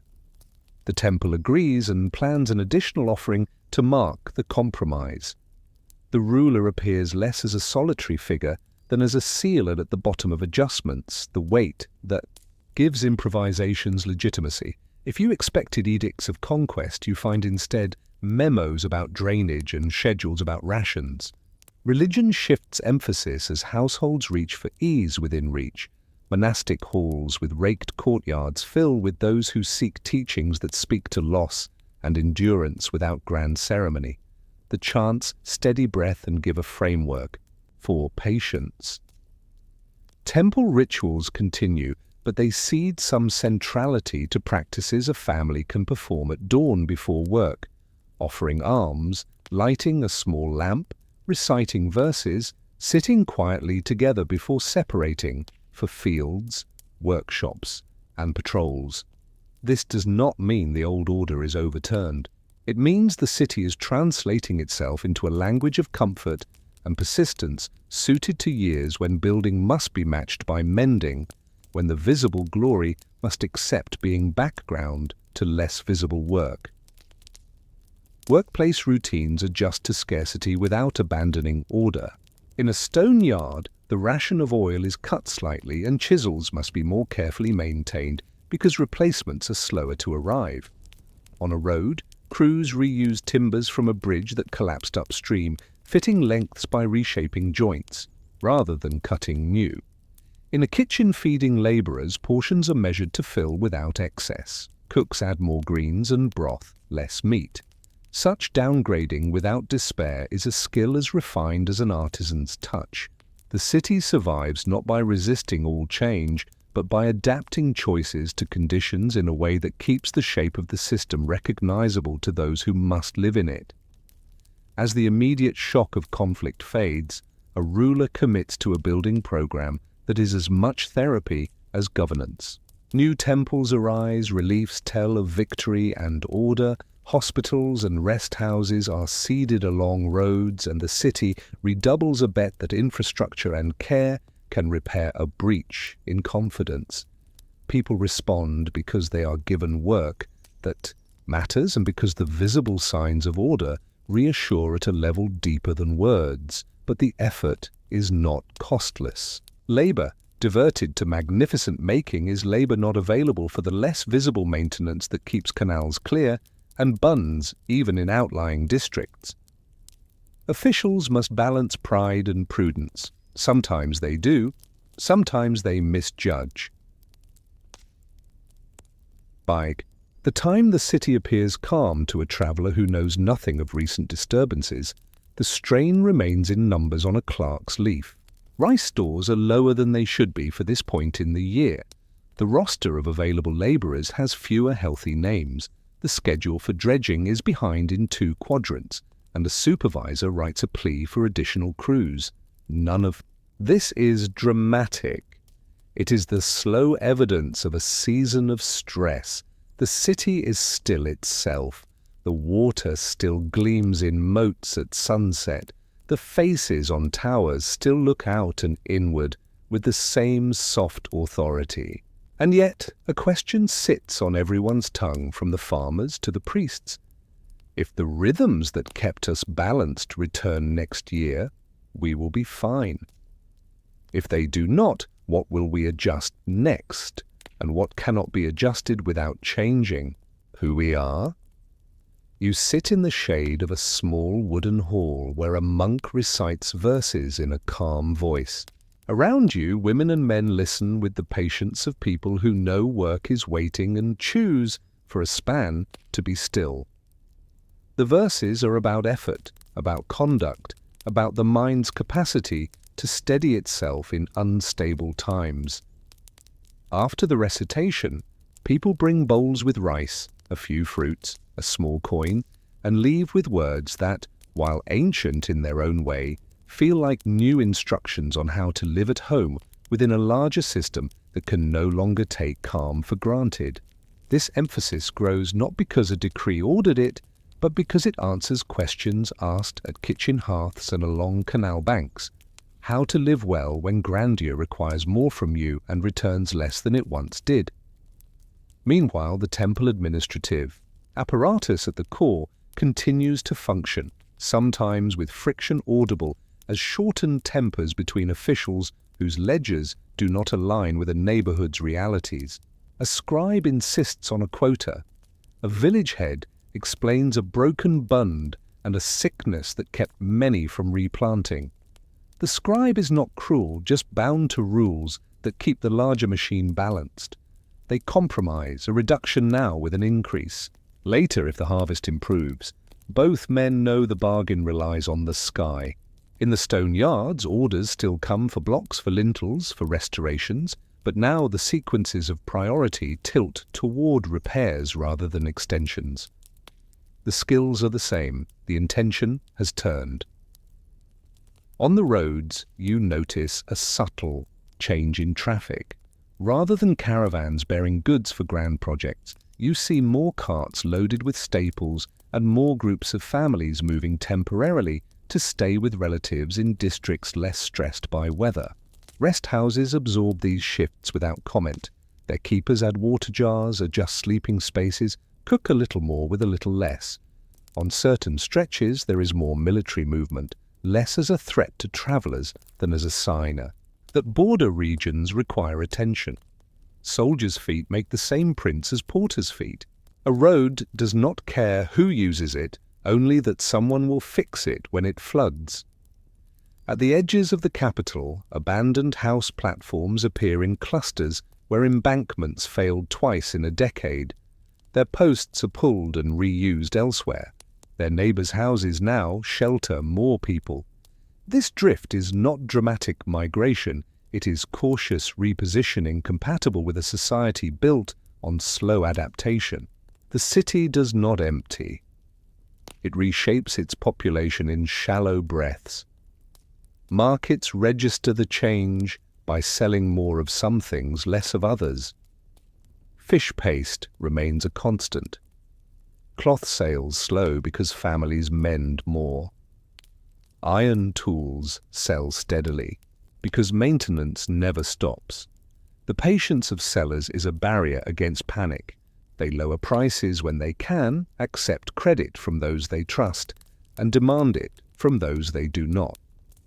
Religious life accommodates diversity of needs. The temples tied closely to the court maintain their rituals and their schedules.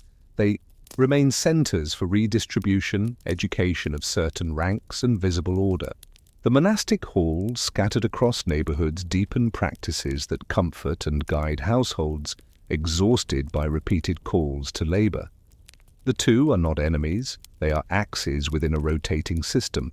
A grand festival day ends with families returning to halls where they sit on mats, listening to teachings that trace a path from intention to action in the mundane tasks they will resume in the morning. In a time of strain, the social glue is not a single ritual, but the regular presence of multiple forms of care. Inscriptions and lists continue to be composed, but their tone changes from confident prescription to careful accommodation. A grant of land to a temple includes clauses that allow for the land's reassignment if canal water fails so many times, in so many seasons. A record of labor obligations is modified to account for a region's need to recover after flood. These changes are practical. They record new norms that recognize natural instability and human limits. They are also psychological. They acknowledge that the state and its temples are not separate from the households they direct. By writing contingency into stone, they show humility, an administrative virtue rarely named but essential to survival. Maintenance of the great reservoirs becomes a campaign fought in slow motion. Crews shift silt, plant grasses, weave mats, set stones, and do it again. In dry years, the cracks that open in embankments must be filled before the rains return. In wet years, the erosive force of overflow must be tamed without letting panic open too many outlets. Supervisors walk and walk, training new eyes to see the same faults in the same seasons. They adapt methods, a different plant to hold soil on a slope, a new schedule for cutting weeds in channels so that fish can pass, and silt can settle where it is wanted. The glory that travelers still marvel at from causeways is built on this unending, unglamorous war against time and water. A generation comes of age for whom the memory of a truly easy season is faint. They learn skills framed by scarcity tolerance rather than abundance planning. A young rope maker calculates not how to supply a grand erection of a tower, but how to maximize the life of rope used for daily repairs. A young scribe's neatness is tested more by patching accounts than by composing new endowments. A young cook at a temple learns to stretch rice with vegetables without thinning nutrition to the point of despair. These young people do not resent the past. They inhabit a different baseline. Their ingenuity is a quieter kind, measured by how many days they can keep a system running on slightly insufficient inputs. External pressures register as constant low thunder rather than a single storm. A neighboring power tests borders, supports rivals, invites defectors, and occasionally presses hard into the floodplain. The city replies with deployments, alliances, gifts, and, when necessary, force. But maintaining the interior consumes much of what might once have been surplus for projecting outward. Diplomacy becomes as important as walls. A marriage arranges a fragile peace. A gift of goods and recognition buys time. A road improved in a provincial district both secures loyalty and facilitates a retreat if one becomes necessary. The centre's genius remains practical. Buy tomorrow with tasks you can perform today. In conversations at market or under a house in the late afternoon, you hear a new refrain that does not accuse but registers fatigue. A woman says, "We can do this work, but we must know when it ends." A man says, "Our sons will answer the summons as we have, but can the officials see that the buns still need us after they come home?" A monk listens and repeats a verse about right effort and right rest, a pairing that in other eras might have sounded like a maxim, but here is counsel for survival. The social contract bends, it does not break, but the bending is now part of how people imagine the future. One evening, when the air is heavy and the frogs loud, a storm rises that is too strong for a repaired embankment that was known to be weak, but could not be spared the extra labor it needed in time. The bend slumps, water rushes through, a field planned for sowing is scored with gullies. No blame is shouted. The next morning, crews gather, and the work begins before the sun reaches the height where sweat stings eyes. They know the routine: fill, tamp, brace, weave, brace again. They also know that more of this is coming. The city's defense is the same as always: bodies in concert, habits that choose action over lament, institutions that translate private loss into public tasks. But as you watch, it is fair to ask without accusation. When the number of slumps rises beyond what the system was built to absorb, what principle will govern choices about what to save, what to let go, and who decides? There is no single day when the city ceases to be the city. There is no bell that tolls to mark a capital's end. Instead, you follow a road whose surface you know by foot, and you notice markers of change that do not need words. A market square has fewer stalls. A rest house has a keeper who says guests are rarer but more tired. A temple kitchen serves as many bowls but to more different faces, people passing through rather than people of the quarter. A section of outer embankment is patched thinly and waits for next season's fuller repair that may not come. Inside the city walls, galleries still echo with footsteps and ritual words, but more of those steps belong to monks than to court officials. Wooden halls that once housed scribes' steady scratching now shelter novices chanting, "The roads begin," to point elsewhere. Downriver, stretches of land offer new ports where small boats kiss wharves and carry goods not only along canals but into wider waters. Households begin to split their bets. One branch stays near the old reservoirs, another tests life closer to a river mouth. They do not plot to abandon, They mean to bridge. The capital becomes one node among others in a network shifting toward places that answer to winds and currents more than to monsoon pulses alone. At the new nodes, markets carry different goods, more salted fish in barrels, more cloth from trade. With far places, new forms of pottery optimized for longer voyages and storage. The ritual life adapts. Grand processions continue on the calendar, anchoring memory and providing a sense of continuous time for those who remain attached to the old center. But small rituals adjust their address. Monasteries grow in prominence as places where families educate children, care for the sick, and weave community when the administrative apparatus loses traction in outlying districts. A monk's council travels with a family to a new town. The verse that calmed a child near a temple's moat also calms him near a river's quay. Temples that once signified royal power now signify sacred endurance. They gather meaning as keeps of memory more than as engines of organization. Infrastructure, without relentless maintenance, tells the city it must change. A canal silted beyond easy repair becomes a pond with lotus. A causeway leading nowhere is walked more by herons than by men. A reservoir's embankment supports wild grasses in patches where mowers do not come. Parts of the machine convert into landscape features that carry beauty rather than water. People do what they have always done with aged things.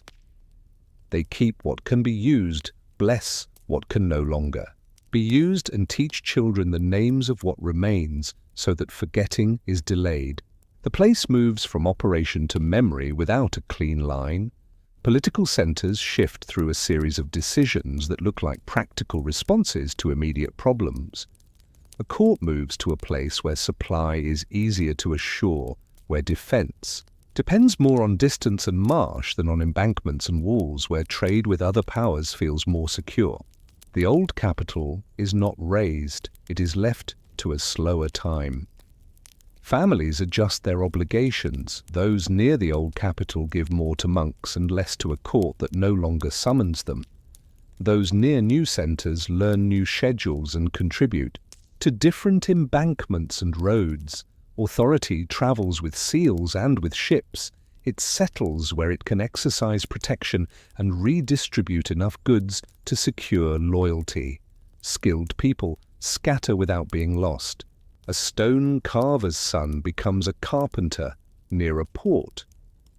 A rope maker finds new demand for lines aboard boats and in new warehouses.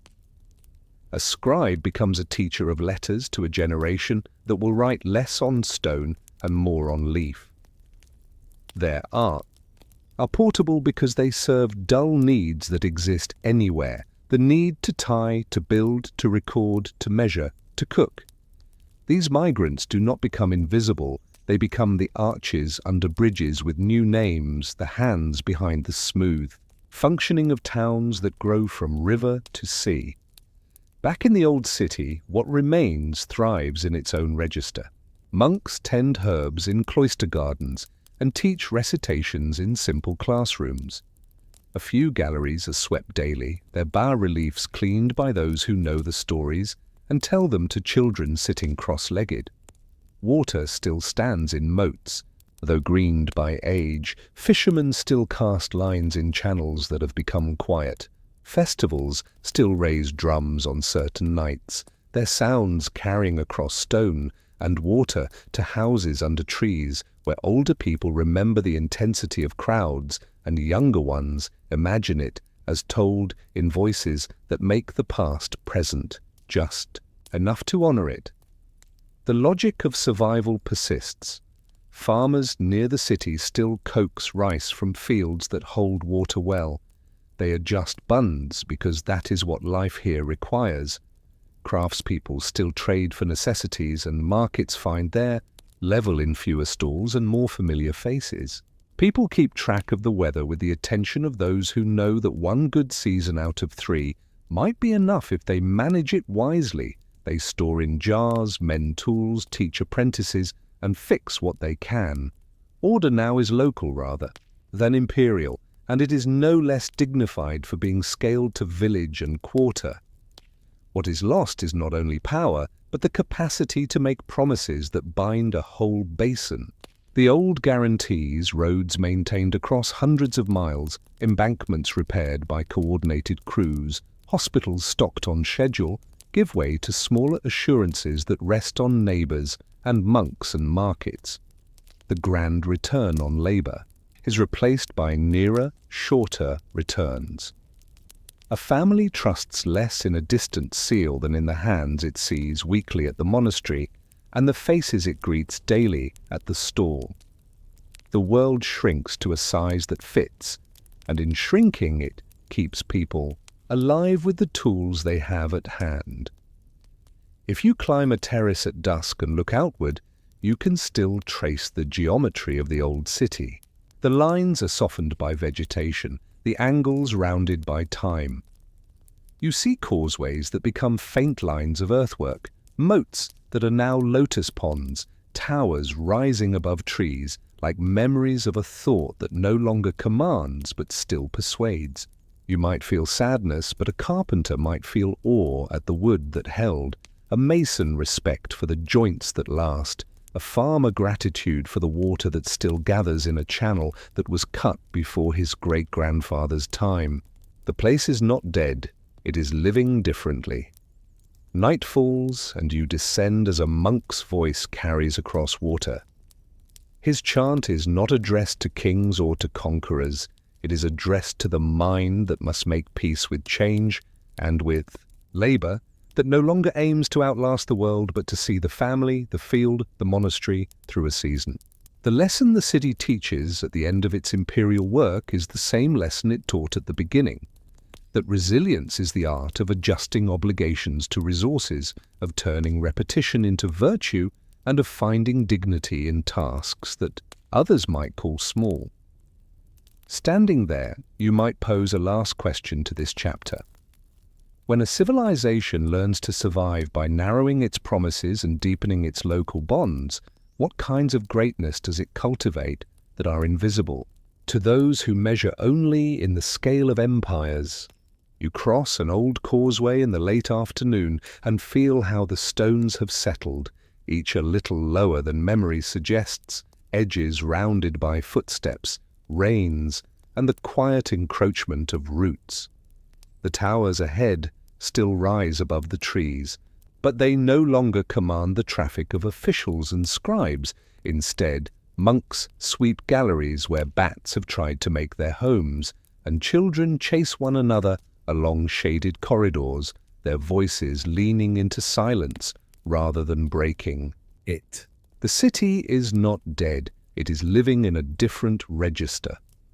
The palace that once adjudicated disputes and dispatched orders now exists as recollection in conversations under stilted houses, while the pagoda in the village has taken on the practical roles of schooling, mediation, and mutual aid. You feel in the air a shift from central coordination to local habit, and it makes the place feel larger in one sense and closer in another. Down on the floodplain, the work of feeding people goes on without asking permission from history. Families plant rice in small rectangles edged by bunds that grandfathers mended and that sons will patch again. The rhythm is familiar, soaking fields with the first steady rains, transplanting seedlings in patterns learned by hand, weeding in squatting lines that move slowly across the surface of shallow water, harvesting with blades that need sharpening every few days, and tying sheaves that will be stooked under the eyes of children shooing chickens away. Fish traps are set in channels that have lost their imperial names but keep the old paths of water. Palm sugar is boiled down in iron pots over wood that must be gathered at a pace that leaves enough for the next season. You see in this daily labor the quiet belief that if you do the same sensible things each year, you will be rewarded often enough to keep faith. A new capital rises near the confluence of rivers, then shifts again to a safer site when war threatens, or trade currents change. The moves feel abrupt on a map, but experienced on the ground, they unfold as adjustments. Merchants who once walked causeways learn river currents and tides. Boatmakers refine hulls for long travel along the great river, and the sea, trading rice, fish and timber for cloth, metal and ceramics that appear in markets upriver months later. The Tonle Sap continues to breathe, drawing water and life into itself in certain months and releasing both in others, and the people choose to keep listening to that breath. The city of memory becomes a destination for pilgrimages on festival days, while the city of necessity is wherever water and work can be counted on between storms. Monastery courtyards become classrooms. A boy learns to read letters from palm leaf manuscripts pressed with stylus and soot, then learns to chant them, then to write the names of his parents so that records for land and obligations can be kept locally. A girl sits nearby in the shade, her hands steady over weaving, that will dress a household altar and supply offerings at festivals. She also memorizes verses until they become a hum she can call on while planting or cooking. Monks serve as arbiters of disputes, witnesses to agreements, keepers of precious texts, and counselors whose words suggest balance when the harvest stumbles and tempers rise. The state is present as a distant seal. The monastery is a daily shelter against uncertainties that rarely announce themselves in time to prepare a formal petition. War enters and leaves as weather does, sometimes announced, sometimes abrupt. Armies descend from one direction or another, testing defenses, carrying away captives and stores, leaving buildings scorched or roofs missing. You expect to see panic, but you mostly see inventory. Families count jars, tools, bundles of rice, mats and children. Villagers bury a few metal tools near a tree whose roots they will remember, so that they can retrieve them after the storm passes.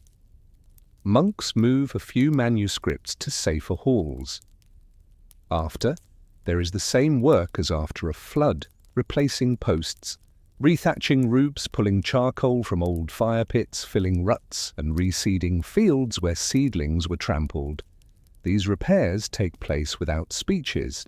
They proceed as if the world had simply broken a board on a bridge, and the only reasonable thing to do was to fit a new one into place before the next cart arrives. The stories people tell shift in scale. The epic of a king who once ruled a basin becomes an allegory in the telling, while the practical tale of a woman who fed a village during a lean season by organizing a rotation of fishing and gleaning becomes a model for behavior. In these tales, gratitude is expressed to the pagoda that distributed rice carefully, to the boat builder who reinforced a ferry before the floods came, to the neighbor who carried a child on the last dry path to higher ground. The measure of leadership changes from the ability to commission stone to the ability to see who needs what and when, and to get it to them without wasting time or dignity. The ideal becomes the person who can be relied upon to do the necessary and to teach others to do it, so that reliance is not a burden but a shared practice. Trade threads through this landscape with a steadiness that relies on modest craft. You notice that the boatwright's yard is never empty. A beam is set on trestles, a hull is turned, planks are steamed and bent, the seams are sealed with resin, collected in forests. Fishing gear is mended in shade where spry older men offer advice the younger pretend not to need until they are alone and apply it exactly. Potters shape jars with a sensibility for thickness that ensures they will survive. Not just firing, but the bumps of loading and unloading on docks made of wood that flexes. In a market, you smell fish paste and dried fish alongside spices, see textiles patterned differently than in your childhood, and hear words that come from other shores mixed with the language of the floodplain, all folded into a business that aims to be fair enough to keep customers. The built world simplifies without becoming crude. Wooden houses on stilts remain the practical choice, their floors above flood, their underbellies cool with shade for tools, boats, and animals. The temptation to reuse carved stones from old temples appears and is sometimes resisted by custom, sometimes overcome by need. A lintel is seen supporting a granary roof in a village. A piece of carved laterite becomes a stepping stone near a pond. Such adaptations do not spring from disrespect. They arise from the reasoning that something made to last should not be left to fail when it can be made to serve again. Meanwhile, in the old sanctuaries, caretakers and monks maintain a standard of dignity, sweeping, washing, repairing, that signals to visitors and villagers alike that the sacred remains sacred even as the center of political life has moved. Rituals keep their calendars, but the emphasis tilts. A village may still travel once a year to a grand temple for a festival, sleeping under makeshift shelters at the base of galleries where the stone is cool, cooking simple food, and bathing at steps where the water holds a memory older than anyone present. The rest of the ritual year revolves around the pagoda, ordinations, funerals, days of precepts, times for collective cleaning, times for collective mending. Boats race at the turn of the water's flow to mark the river's change of mind, a public acknowledgement that life here is ruled by cycles that you cannot command but can align with. The festival's drums are slower now, the spectacle closer to the ground, but the sense of shared time is as strong as when causeways carried processions that never slept. Administration becomes a fabric woven from familiar threads, but the weave is different. Local leaders take on responsibilities that used to be resolved at a court. Land disputes are mediated within a circle where everyone knows everyone's story, and where the outcome must leave neighbors able to face one another tomorrow. Levies are lighter in some years, heavier in others, depending on what can be spared without breaking a household.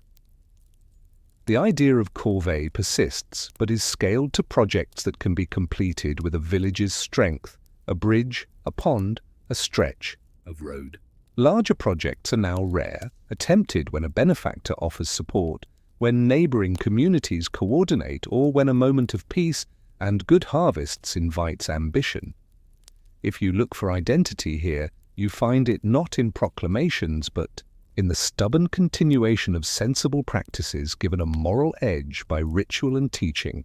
To be Khmer in this era is to know how to read the river's mood, how to plant rice so that roots are not drowned, how to recite a verse that steadies a heart, how to greet a neighbor properly and negotiate without shame, how to show respect at the pagoda and to the elder who remembers times that were better and times that were worse. It is to be able to point to a carving at an old temple and explain its scene in words that tie past to present without demanding perfect continuity, and to be able to repair a fence, a boat, or a bund without waiting for permission or heroism. Standing. Again on the old causeway, you hear less the echo of marching steps and more the creak of oarlocks, the scrape of a hoe on dry earth, the murmur of voices in a pagoda late at night. The capital moved, but the practices that made its greatness did not vanish. They took new shapes, suited to smaller scales and more intimate responsibilities. What remains, you might think, is the grammar of resilience, the knowledge of water, the patience of maintenance, the ethics of care, spoken now in a village accent. As you leave, the question that lingers is simple and deep. When the memory of stone must serve a people whose daily life is made of wood, mud, and water, what forms of pride and purpose do they construct to make continuity feel both honest and strong?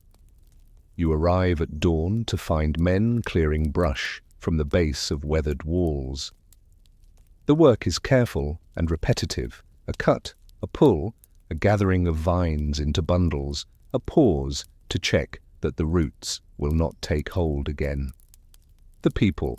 At this task are local labourers hired for a new purpose, to make the old temples legible again to eyes that have forgotten their scale.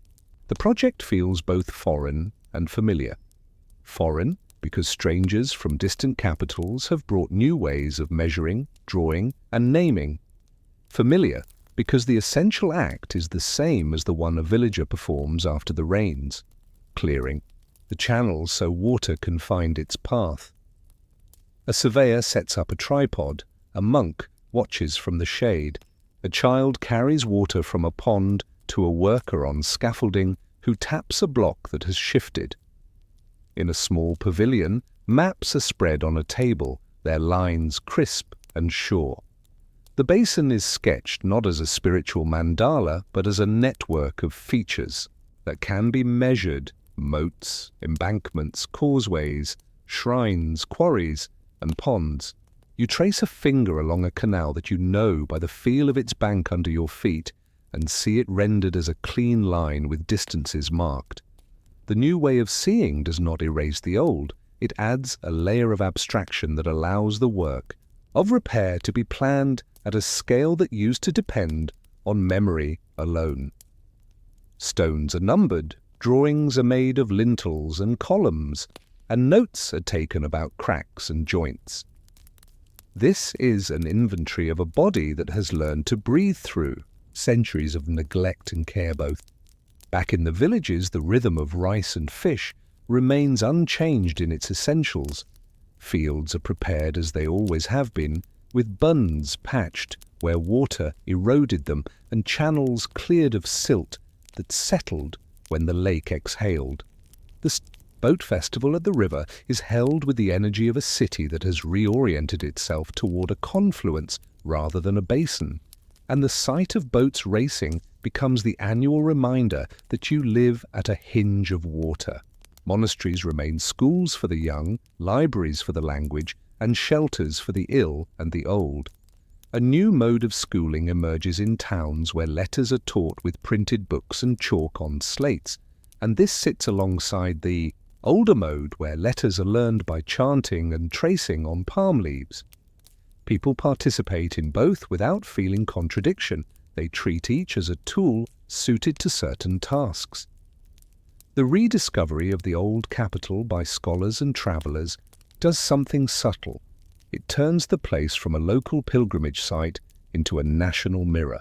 Images of towers and galleries appear on coins, stamps, and posters.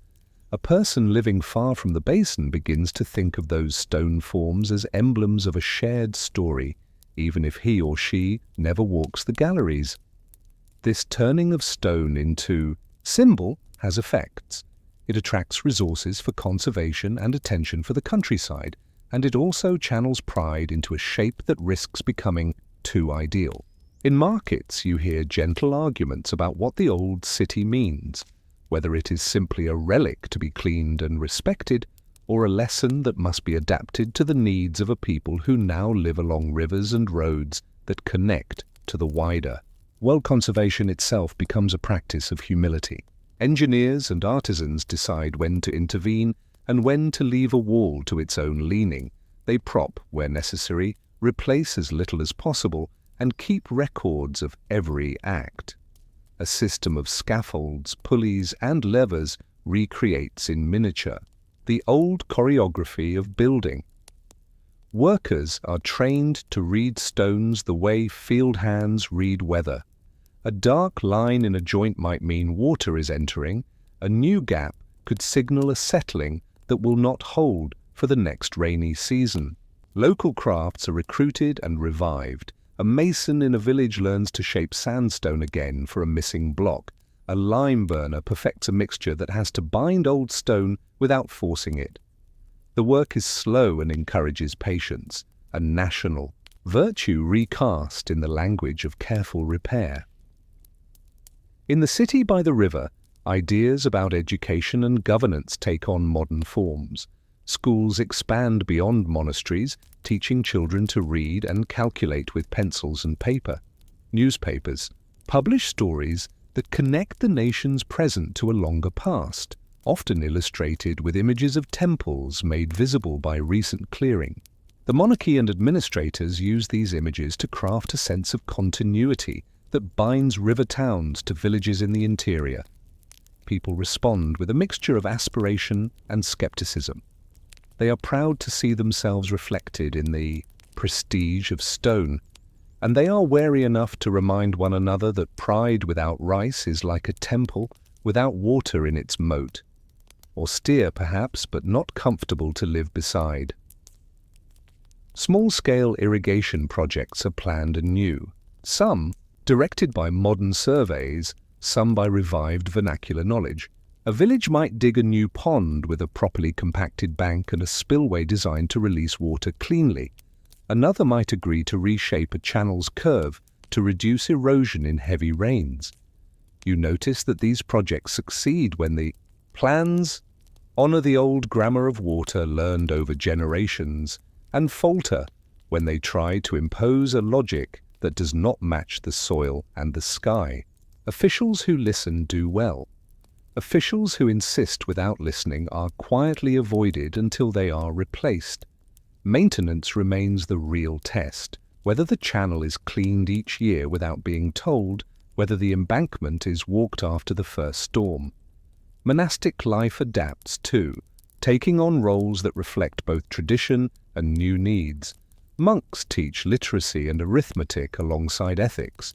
They draw boundaries around community forests, encouraging people to take resins and wood with restraint. They organize workdays for cleaning roads and ponds, making chores feel like rituals. They lead prayers not only for rains to come on time, but for wisdom to allocate water fairly. Women participate in this life not only as donors but as organizers in households and markets, their practical decisions sustaining the rituals by ensuring there is oil for lamps, flowers for altars, and rice for offerings. The old line between sacred and profane is crossed daily in small acts of support. On certain days, dignitaries arrive to tour the monuments. Speeches are made about heritage and identity. Banners are hung. Meanwhile, at the edges of the cleared areas, villagers sell cold water, woven mats, and small snacks to visitors and workers. The economy of the sacred blends with the economy of the ordinary. A guide points to a carving and tells a story that his grandmother told him, weaving scholarly terms into a narrative that still smells of fish paste and wood smoke. Children learn that there is honor in knowing the names of old places and in recognizing the birds that nest in new trees planted along a restored embankment. The fusion of care for stone and care for livelihood becomes a method for making the past useful without stripping it of its mystery. The nation begins to experience itself as a whole through festivals that link river to stone. Boat races in the capital city draw crews from districts that also send teams to clean a canal near an old temple each dry season. A school trip to the basin becomes a rite of passage, a day when a child from a far province walks a gallery pictured on a textbook cover. The memory of empire is domesticated into pride that does not require conquest, a pride in maintenance, in endurance, in the ability to repair and keep intact. This is not a small sentiment, and if it lacks the drama of marching banners, it has the advantage of being the kind of pride that can be practiced more days than celebrated. And yet, as the mirror of the nation grows clearer, a tension becomes visible. The image on the mirror is of a unified, harmonious whole, but the face looking into it is composed of people whose days are complicated and constrained. A fisherman wonders whether rules for a protected zone near a monument will make it harder to feed a family. A farmer considers whether a plan to divert water for a restored moat will leave fields a little too dry in a month that matters. A shopkeeper calculates whether a day selling to visitors is worth more than a day in the market inland. The mirror is valuable. It invites care and attracts resources. It also demands negotiation so that the image of the nation does not ask too much of the hands that sustain it. You leave a restored stare then with a question that is both practical and poetic. How can a people carry forward a past that inspires them without letting its weight press too hard on the small, daily labors that keep everyone fed and at peace? You step onto a road that once carried trade and festival processions and feel how, in living memory, it also carried evacuees, soldiers, and the exhausted. The 20th century brought brightness and then a darkness that still feels near-end, the way older people pause when certain topics arise. Between the city's modernization and the rough hands of war, institutions were bent and broken. Monasteries that had once been the quiet engines of literacy and care were shuttered. Teachers disappeared. Boys who might have learned to chant and farm were sent to dig canals by command rather than by season. The old grammar of water, bunds shaped by local knowledge, channels opened and closed on consensus, was replaced in places by immense lines drawn on maps with labour pushed into them, and too often the channels failed, the water ignoring plans that did not listen to soil and sky. After the fighting slackened and a new, fragile order emerged, the work of repair began from the centre of households and the circles around them. People returned to fields that had gone to weeds and to bunds that had cracked. They patched what they could, learned again to read the ground, and leaned on the pagoda even as they rebuilt it, replanting the posts and rethatching the roof so that a bell could sound at dawn. A generation whose childhood was marked by fear, and scarcity taught its children to count jars, to mend, to share small surplus with a neighbour, to walk in a field after the first big rain, to spot where water would sit too long. There was no proclamation. There was a decision each morning to do the ordinary things well enough to make the next morning possible. The old capital, now a global symbol recognized as a treasure, was drawn into a new form of care. Organizations dedicated to heritage arrived, with tools, funds, and training, and they sat with locals who had kept the place alive in hard years. Together, they walked embankments, numbered stones, drafted plans. Demoners worked inch by inch to make paths safe. Craftspeople relearned and taught carving and joinery, mortar and lime burning, roof thatching and drainage planning. The work employed villagers who could now feed families without leaving home, and it taught skills that, while aimed at sacred stone, also improved the repair of wooden houses and bridges. The place became both sanctuary and workplace again, humming with a discipline that had always been its strength. Tourism arrived as a new flood with its own seasons and unpredictability. Buses rolled, camera shutters clicked, and the quiet of afternoons was replaced by a murmur in many languages. An economy grew that could pay for school books, that could buy a new net for fishing, that could provide a foundation for small dreams. It also brought costs. Roads rutted more quickly under heavy loads. Groundwater levels dropped in certain places when too many wells were drilled. Markets adjusted, sometimes pricing rice higher than a local wage could afford. The authorities, responsible for the site and for the region, learned to balance, to limit, to redirect, to set hours, to rebuild paths, to repair damage almost as soon as it occurred. It was a return, in modern form, to the ancient talent for maintenance, now applied to flows of people instead of water. The deeper balance, though, had to do with how the heritage site and surrounding communities could help one another thrive. Villages needed access to land and water. The site needed protection from encroachment. Families needed to fish in certain seasons and places. The site needed its moats to be full and its embankments stable. Long-term plans tried to recognize these twin needs, encouraging fish conservation zones that would feed families and ensure the survival of species that had seeded the recipes of households for centuries, and shaping water use so that monuments remained healthy and fields moist. Conversations became the primary tool.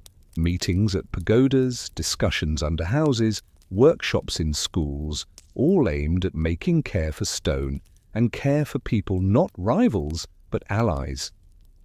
Climate variability pressed its thumb more insistently on the scale. Years of stronger rains sent water where no one expected it and drained it more swiftly than before. Years of weaker rains forced a recalibration of planting and fishing schedules.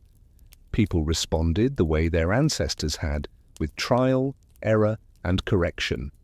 Varieties of rice were chosen not only for yield, but for tolerance to flood or drought. Bunds were raised higher in some fields and cut lower in others to share water more intelligently. Boats were built with hulls designed to sit higher or lower depending on likely depths.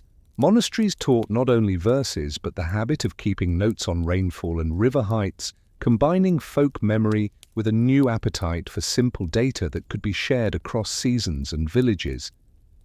The revival of crafts became part of the economy and the identity.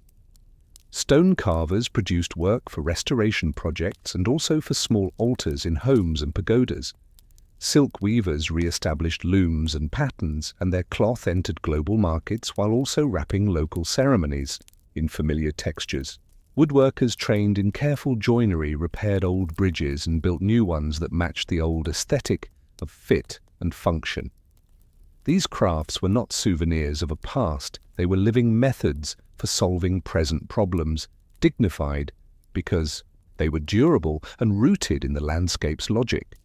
A young person could become an apprentice and see a path to adulthood that connected hand, eye, and household without demanding departure from the village.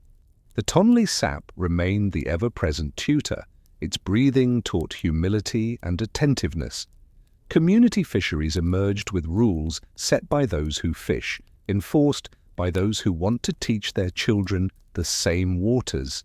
A net's mesh size became a public decision, negotiated in meetings where elders told stories of scarcity and abundance, and where a boy who had learned to read in a monastery stood to explain a simple chart that made sense of what older minds already knew by experience. When dams upstream changed flows, when sandbars formed differently, the adjustments were made close to the ground. And when those adjustments failed, the discussion began again, with less blame than recalibration. In the capital city, people used images of the old temple to talk about who they were and who they wanted to be. Currency, stamps, and schoolbooks carried familiar towers. National days included trips to pagodas and to the old city's gates. Soldiers guarded, students swept, families picnicked in shaded grassy spaces that used to be busy squares. The narrative of identity was not a straight line.